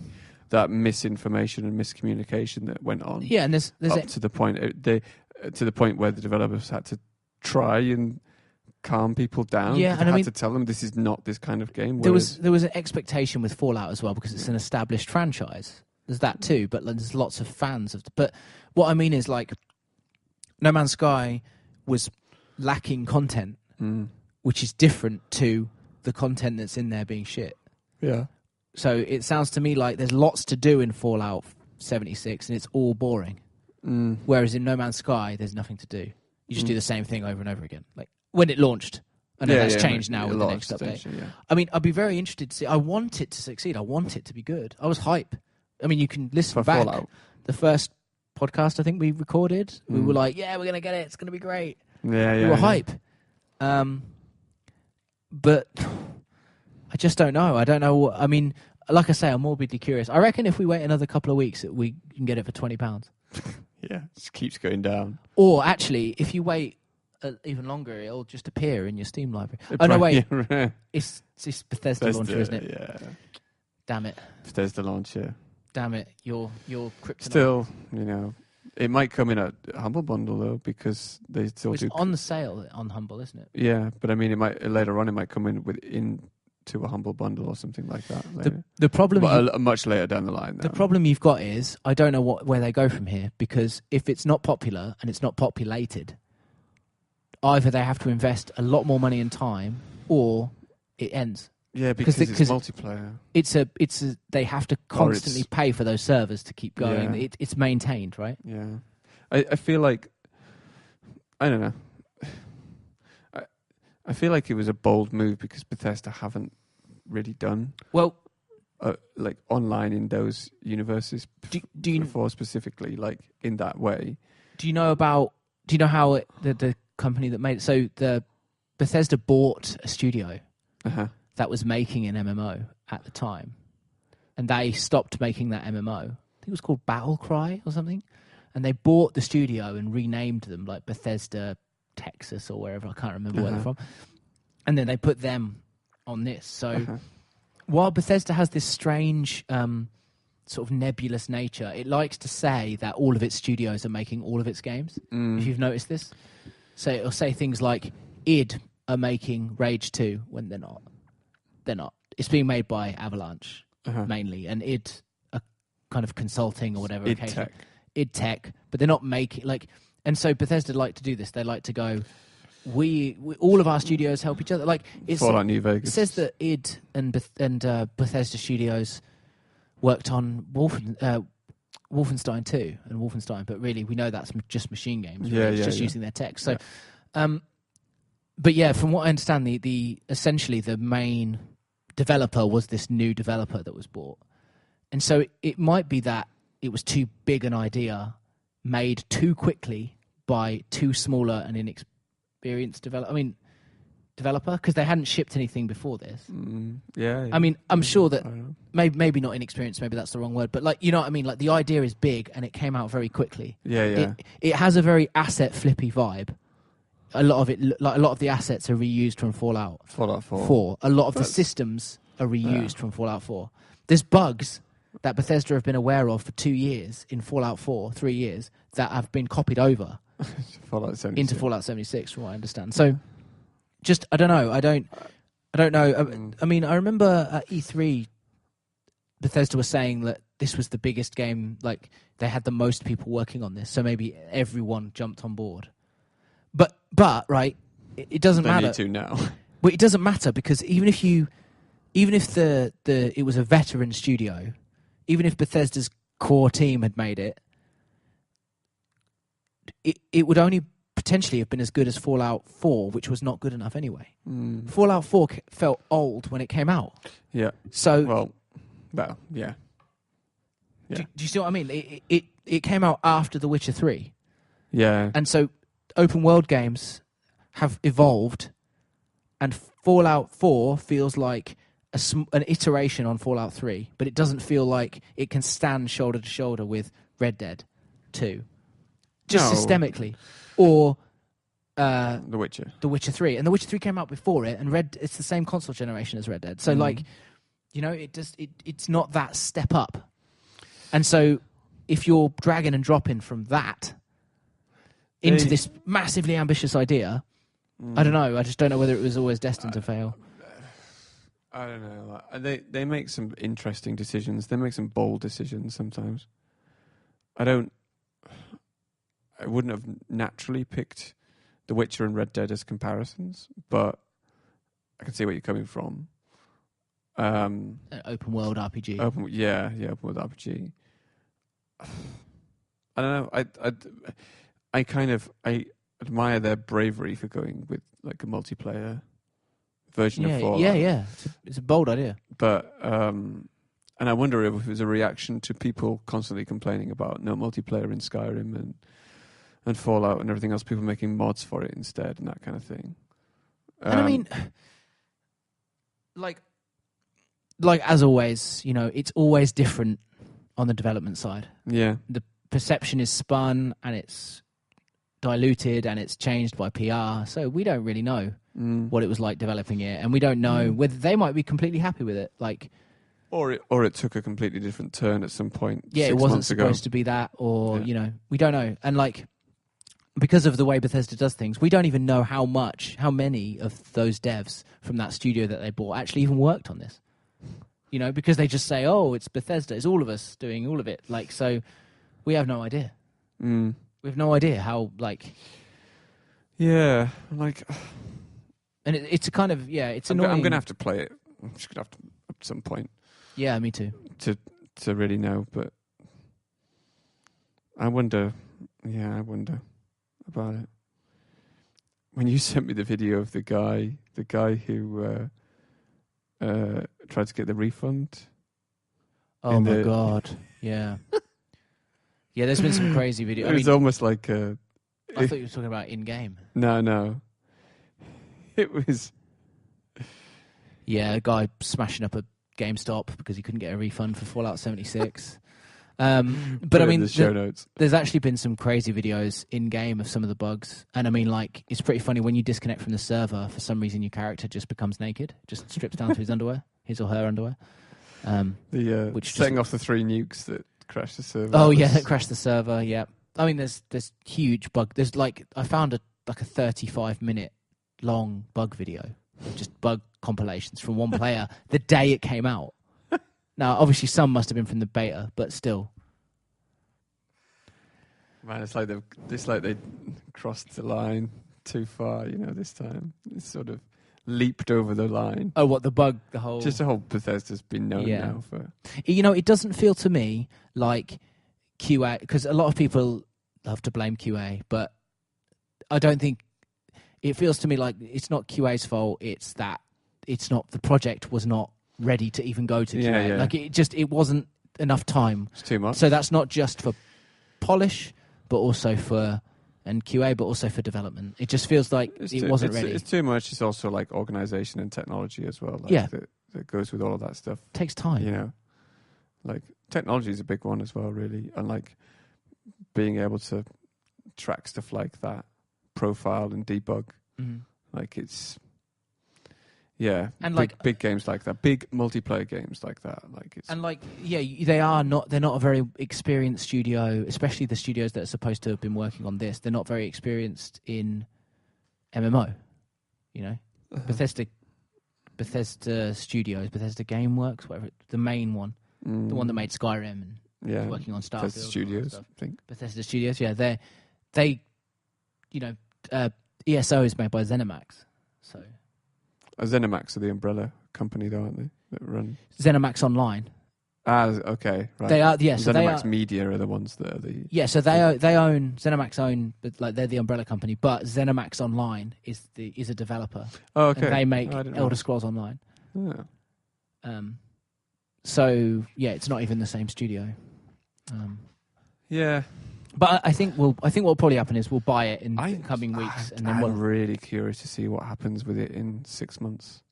Well, I think we should definitely pick it up, and so we can speak with a bit more authority on. Yeah. On like the actual problems with it and whether we think it's got legs. Yeah, I mean we've missed a couple of the new releases, but partly just because there's so many big new releases recently. Battlefield 5 came out as well. I haven't picked that up yet. Yeah, I mean I'm getting on the 27th. When's that? A couple of days. Darksiders 3. Okay. I'm so excited. I'm so excited. I never really played them. Oh man, they're probably in your Steam library.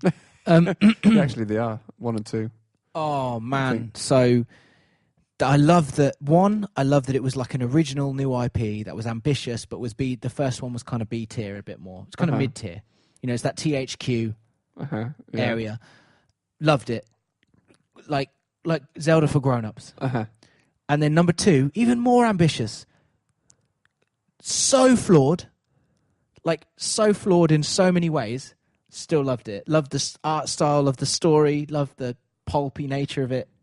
It's like, I love it. And also the story behind the development team and how THQ went under, and then no one bought Vigil, and then so Darksiders 2 was one of the games that had to do ridiculously well in order for THQ to stay afloat. Oh yeah. I've heard this before.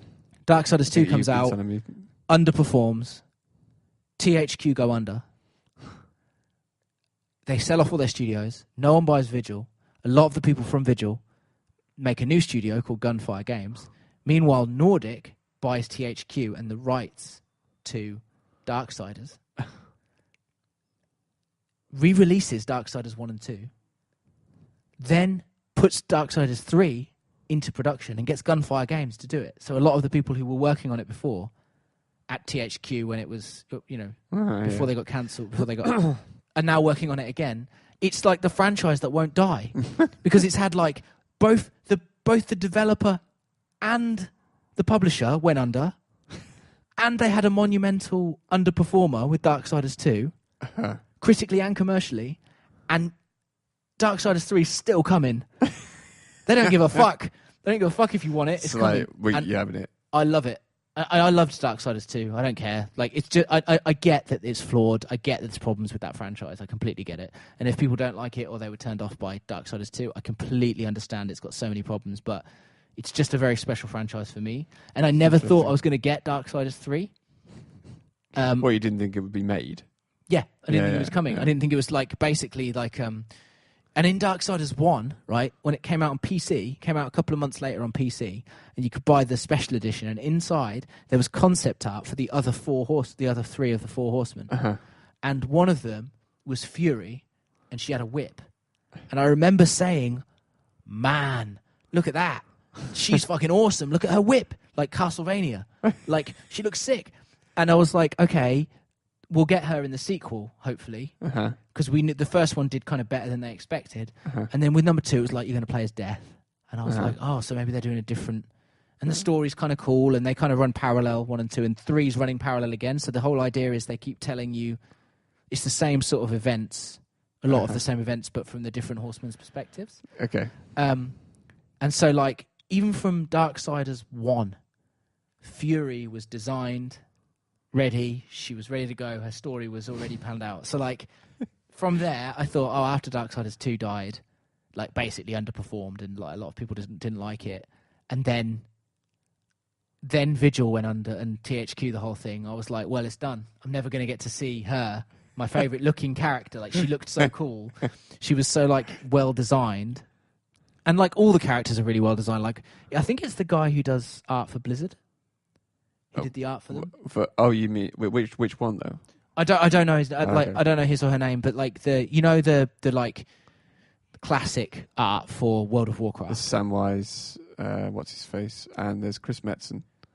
I couldn't tell you the name, but like the famous kind of broad shoulders, small head, that kind of yeah. He did like all the designs and all the concepts. Okay. Or it was some of the same people. Yeah, maybe one of the... Yeah. So, like, imagine, like, there's all these characters, and I thought, I'm never going to see them. Got to see Death, and there's 2 more horsemen, so, like, Fury and 1 more, and I was like, I can't believe it. When they announced it and they showed gameplay footage, I was like, what the fuck?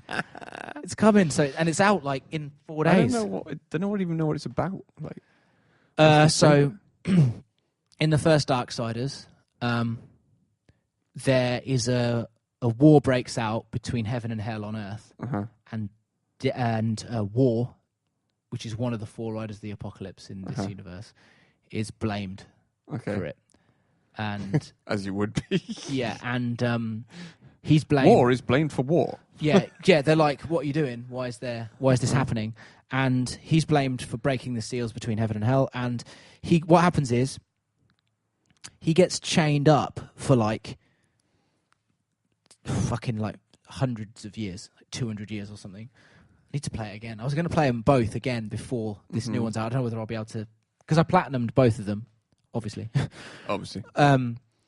But like, so if I remember rightly, he's in prison. So the start of the game happens, and then he's imprisoned in like a underground hellish landscape for hundreds of years, and then he comes out of prison, and then he gets to the bottom of who's framed him, why, what's happened. And I remember the very spoilers for Darksiders here. Whatever. Sorry if you haven't played Darksiders 1, but play it anyway because it's great. But the very last shot, the villain thinks that they've got the upper hand. They're like, what, you're going to stop me on your own? You come all this way, but you're going to stop me on their own. And he's like, not on my own. And he turns and looks, and the villain turns and looks as well, and you see in the distance the other 3 riders just falling to earth. So we were like, oh my God, they're all going to be in there. You say villain? Who's the villain? Like God? No, it's like a... Basically, there's manipulators who want the war so they can take power. Okay. So they can create a power vacuum and take power. But, yeah, the law's super convoluted. But the second game, though, is set... And from what I understand, the third game as well is set during the period where War is imprisoned. Okay. So the second game, you play it, you find out what Death was doing while War was imprisoned. Okay. So Death's like, why is War in prison? Okay. What is going on? And that game expands on the lore. It tells you then what... Do you meet Death to find out final battle that you did in the first one? No. So you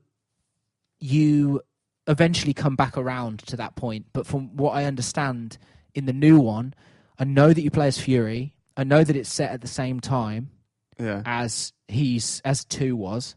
Yeah. So it'll be parallel to what Death was doing in number 2. Yeah. And I know that she's hunting the 7 deadly sins. Who's personified the as 4th horseman? So these horsemen aren't actually correct. Okay. So in biblical terms, they are like war, pestilence, famine, and can't remember the 4th. War, famine, pestilence, and let's look it up because I can't remember. Death, yeah. Conquest, war, famine, and death. Oh, right. Okay. I thought pestilence was one. Conquest, war, famine, and death. But, yeah, so in Darksiders, there's war, death, fury, and there's one more, and I can't remember him. Oh, actually, what is this? This is different, actually, as well. There'll be different interpretations of it. Yeah, like famine, see? Yeah, famine, plague. Yeah. So... but yeah, so you're hunting the 7 deadly sins in. Okay. And so that'll be the 7 boss fights. There'll be an embodiment of the different deadly sins. Okay. Which is fucking cool. In number 3. So I can't wait. I completely get it if everybody is so tired of that franchise. But apparently it doesn't matter how tired people are of it because they're just going to keep making them anyway. Mm-hmm. It's good. Do you know THQ Nordic have 35 projects? We mentioned this. Did I say it last week on the news? Yeah. 35 now. 35 is crazy. This is the first one we've seen, I think. Oh, really? Apart from re-releases. Okay. Oh, special shout out as well, right? Just before we move on with Darksiders, because Darksiders 2. So Darksiders 1 is called War Mastered Edition. Okay. The definitive version. It's called War Mastered Edition because you play as War. Uh-huh. Darksiders 2 Definitive Edition is called Definitive Edition. Can I just let that sink in for a moment? Amazing. I love that. I can't believe they did it. Ridiculous. It's like they did it with Red Faction. The latest Red Faction Guerrilla is called Re-Mastered Edition. Oh, man. Oh, yeah, that's right. Earning the big bucks over there at THQ Nordic. Good shit. Anyway, after my random... I just realised Darksiders isn't even on the news. How did we even get onto that? Sorry. No, that's quite right. Anyway, news, yes. No Man's Sky, we mentioned it just a second ago. No Man's Sky has released another free massive update. Yeah, they keep going. Called Visions, I believe it's called. Yeah. And it brings new biomes, new creatures, fireworks. Fireworks was one of the offhand things that was mentioned in that video as well. Yeah, can you remember anything else? There's a bunch of other stuff. But it's mostly, I think, the environmental stuff, so all of the new biomes. And it's all like... Sorry, I've just remembered that there's new procedural crash sites, and you can break them apart for so parts it's like ancient ruins and stuff like that, alien ruins and stuff like that you can explore. It's all still addressing fan requests and stuff like that, right? So at least that's what it seems like. They're still doing that, but they do so well at it. Like they're so dedicated. Actually, that team. It was the right thing to do. Yeah, to get your head down, not say anything for a while, and just. Yeah. I do feel like they've still got dealt a bad card in No Man's Sky completely. Oh, of course. Just because community reaction to it was just a bit overblown and they didn't understand what they were getting, I don't think. But of course, and like that's on Sony as well because of the PR and everything. Yeah, completely agree. But I just mean that when you're in that shitstorm, it would be easy to dig yourself a bigger grave. But instead, they just... Yeah, just rattle through it and then just released all the stuff for free. And now I think people have come around on it a lot. Yeah, I've not seen Redemption story like they'll that. They'll still get sales because they'll still get people going, it's not Goddess, is it? Oh God, or Curiosity or whatever. Mononews.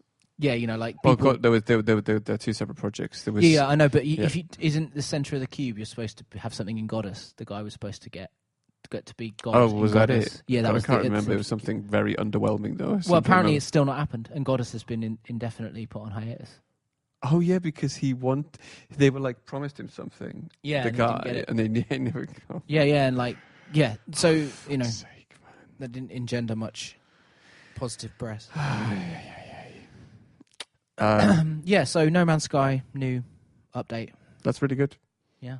Every time I see an update in the videos, I want to boot it up again. Yeah, I want to jump back in. Yeah. So that's cool. Speaking of updates, Clone Wars content has come to Star Wars Battlefront 2. Again, there's another game that is attempting to redeem itself from the controversy of Days Gone on release. Yes, and obviously the content's all free because that's what they do now. There's no season pass for it or anything because, as like you say, Battlefield 5 came out with sort of it was obviously very made sure they didn't do anything. Yeah. The Clone Wars content, we know there's more planned, like Grievous and things like that's coming, but I think at the moment you can get, or I don't know if it's released yet. I feel like it might release next week. You can get Obi-Wan, Clone Wars era Obi-Wan, Ewan McGregor Obi-Wan, and Geonosis, which is the planet where all the clones, all the droids are made. Yeah, it's kind of like it looks like a very orange planet. Yeah, it's the one in Deserty. They go to it in Attack of the Clones. Yeah. I'm a huge Star Wars fan and a huge. I watched the trailer. I was like, I want to play it again. Yeah, I want to play it again now. And I did that with the Solo content as well, because they released content for the Solo movie. Oh, Matt, you know what? I still haven't seen that movie. I'll lend it to you. Oh, okay. Not as bad as everyone says. I think it was more. No one asked for a Han Solo movie. Yeah. And also the controversy about it, when it was being made. But they released new content for that as well, so that's cool. That's awesome. The roadmap, I think, is available for the rest of the stuff as well. I think available on their forum, my assumption is. So there's like Grievous and loads more of the Clone Wars shit coming. Oh, that's interesting. Okay. So that's cool. Check that out. Following up from one of the stories we had a few weeks ago, development has resumed on The Walking Dead's final season at Skybound, with its original development team. Yeah, because they all came from... Yeah, so it's been... Telltale. They've been rehired for completion. I hope they got just as many... I hope they got at least as many as they could, obviously, of the development team. Where are they based, So I know that... Are they far from where Telltale was originally? So Telltale... relocate. Telltale were in Santa Monica, which is in California. And I feel like Skybound are in Los Angeles, which is also in California. Yeah, but it's fucking America. It's like a long way to commute. So it's an educated guess that Skybound are in America. But they might be working remotely or... Skybound's a big company, so they could easily just... work from home. Or like, rent an office space for a short amount of time. I doubt it though, but yeah. I'm not really sure where they're based. Where are they based? Just looking it up now. Nowhere. Nobody knows. They're based in the space between spaces. Yeah, I don't know. But like, because it's Robert Kirkman, who's like big into The Walking Dead, and he releases a lot. Well, he created The Walking Dead. He's a big player in The Walking Dead, is what I meant, because he created The Walking Dead. And he does a lot of the TV show stuff for it and things. I assumed he'd be in LA. I assumed just somebody like that would be in LA, but I don't know. Yeah, it's a good point, actually. It's a good point. But yeah, I'm glad that we get an end to Clementine's story. I'm glad that those people get, because it was shit. We discussed it in depth, right? It was shit the way everything ended, and that people didn't get paid severance, and they were fucked. But just to speak a bit artistically for a second, it's very cool that, because I saw a lot of the fallout on Twitter was like people saying, the people who worked there saying, we just wanted to finish the story. It was important because it was the big, their big franchise. And so now at the very least they get to tell the rest of Clementine's story. Death's Gambit. That's the other Metroidvania. I was trying to think of earlier. That's also Skybound. Huh. Sorry. So that's happening now over at Skybound, which is good. So I think two episodes are out, and I think so the following 3 or 4. Again, something I never played and wanted to get around to, but I never really played much of the Telltale stuff at all. Really, at some point I will. It reminds me actually of another bit of news that I should have put in, which was it's been 20 years since Half-Life 1 and the Black Mesa Zen trailer was released. Jesus. Yes. Jesus Christ. I don't know if you... Shout out to Craig, amazing level designer. Yeah, I mean, to be honest, shout out to everybody working on it, because I was like, I saw that trailer. I haven't seen anything from it for a while. I saw that trailer and I was like, why does it look this good? Yeah. Like, why is it so... Like, why does Source look... When did Source, as an engine, get this fucking good? Yeah. It looks fucking amazing. Check out the trailer. We can put it in the description, right? Yeah, in the show notes, yeah. Yeah, they've done a lot more to it since... the Zen trailer released to commemorate the 20 years anniversary. We miss you, Gordon.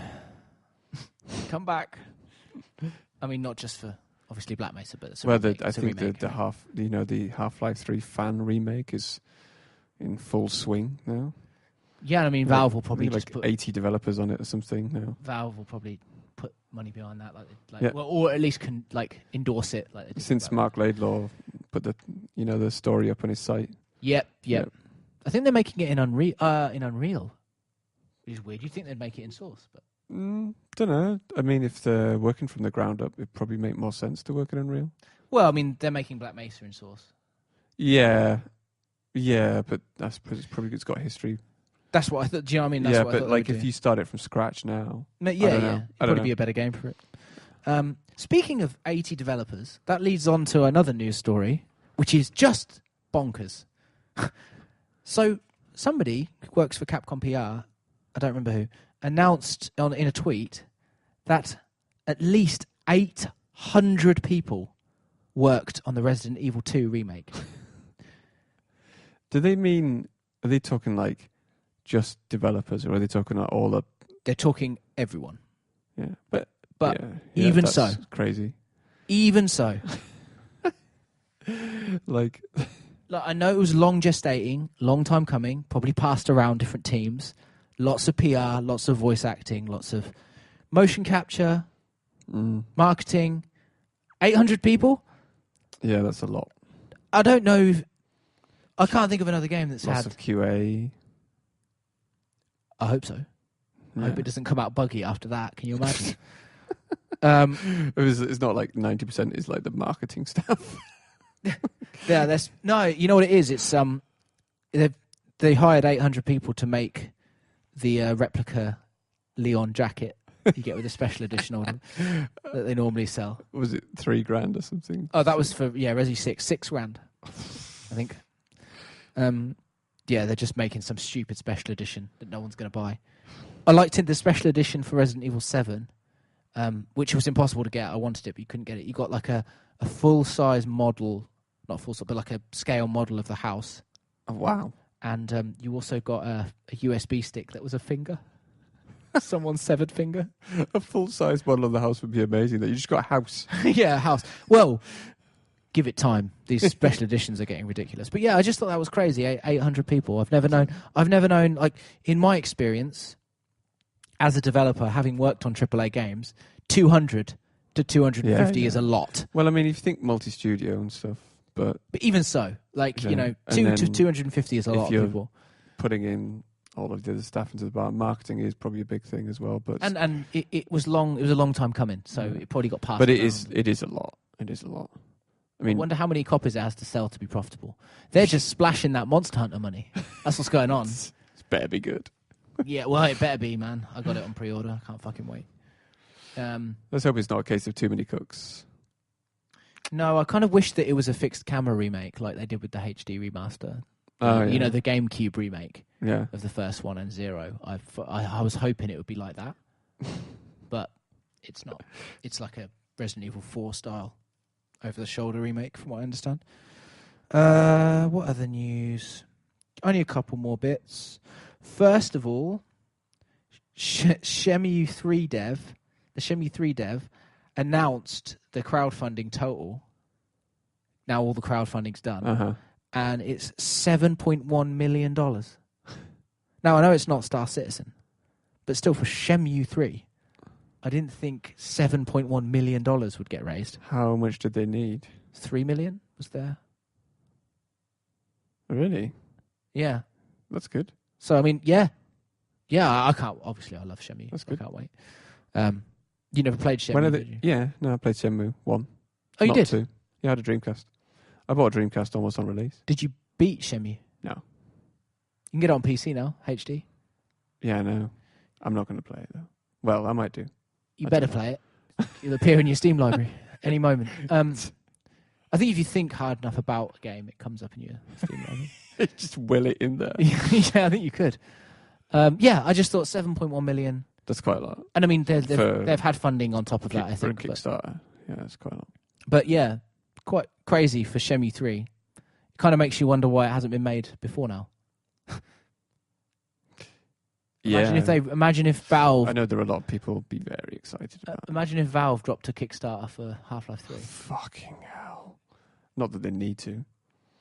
But imagine it. I mean, yeah, removing the obvious controversy that would come from $1 billion company dropping a Kickstarter for anything.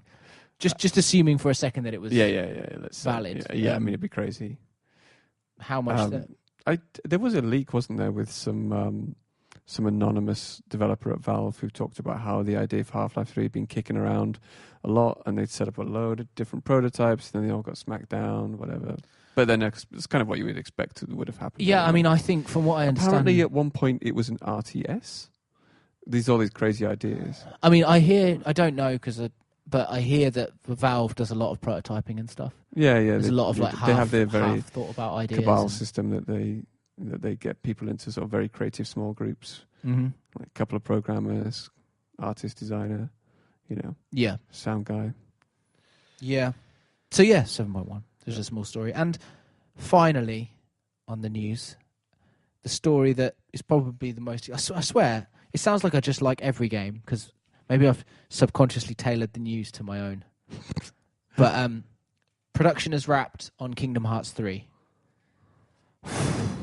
This is a very emotional time for me with Kingdom Hearts 3. It's fucking bonkers, that series. Yes, it is bonkers. I saw the trailer for that. I saw that trailer. Kingdom Hearts 3 trailer. I've been following Kingdom Hearts since it came out. I bought them all on release, beat them all on release, love them all. Like JRPG with Disney characters. Yeah, but it's... Like all of them. It's so adult. The story is so adult and convoluted. So convoluted. And what they don't tell you is, people are like, oh, we still haven't had Kingdom Hearts 3. But actually, every single one of those spin-off games is important. If you don't play one, if you miss one, you'll have no fucking idea what's going on. What? Like, they all are direct sequels or prequels, and they all are intrinsic to understanding the lore, which is notoriously convoluted. Oh, really? I'll have no chance. It's brilliant. It explains the origins story for every single Disney universe ever. Wow. Yeah. Wow. Insane. Just insane. With Final Fantasy characters and Oh, man, I just don't have time. they are long. And there's a lot of them. I just don't have time. But it's a big deal because we did think for a long time that there was going to be no Kingdom Hearts 3. When's it coming out? It's coming out on January 29th. Pre-order already. I mean, Yeah. to be honest with you, I'm expecting a delay of a month. Uh-huh. Because although they've said they've wrapped production, they haven't used the term gone gold. Okay. Which is usually what happens when they're going to print. Right? When it's Yeah. gone through certification and everything. So I feel like we might get a little bit of a delay, but the point is, it's for the most part, it's done. It's done. It exists now. Like, that's it. It's written. We are ready. So yeah, I mean, for me, it's a bonkers couple of months. Between Resident Evil 2, that, and Darksiders 3, I'm fucking set. Yeah. I remember a lot of people at university talking about it, but I think the first one came out in 2001? 2001? Yeah, probably something like that. Haley Joel Osment does the voice of the main character. The kid from The Sixth Sense. Not still. Yeah, still. What? Yeah, they got him back for 3. How old is he? Like 30 or something, I don't know. Old. Like 17 years ago. Yeah, he's... We've got kids now. Yeah, I mean, I haven't seen him in anything for about 15 years, but... Holy shit. Yeah, they got him back. Wow. It's going to be fucking great. Exciting. Although I don't know. I'm just going to vanish for a month and a half when it comes out. That's all the news I have. There's more news that we probably haven't covered. News is ever evolving, maybe. but Yeah. that's all the news I have, that we have. And that's all of the episode, I believe. It's a shame.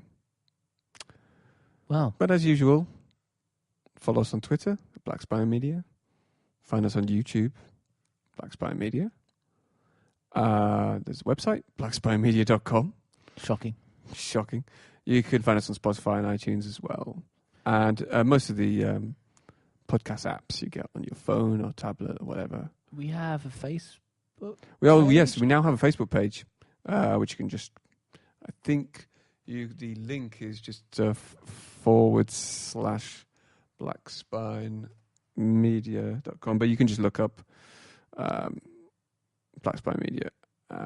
Yeah, so the URL. Yeah, it looks like it'll get you there. Or just Google Black Spine Media Facebook. I mean, we can put the link in the notes. Yeah. As well. Yeah, you can search for @Black Spine Media to find the page in Facebook. We put all of the posts up there for the new episodes and things like that. And feel free to comment. Yeah, if you want. Questions, ask questions, that kind of thing. Suggestions. We're totally open to all of that. Buy Simon Shenmue on Steam. So he can finally play. Oh, I've got enough. Yeah, no. I've got enough to get 8 million games. Cool. Okay. That was fun. Indeed. Well. Bye.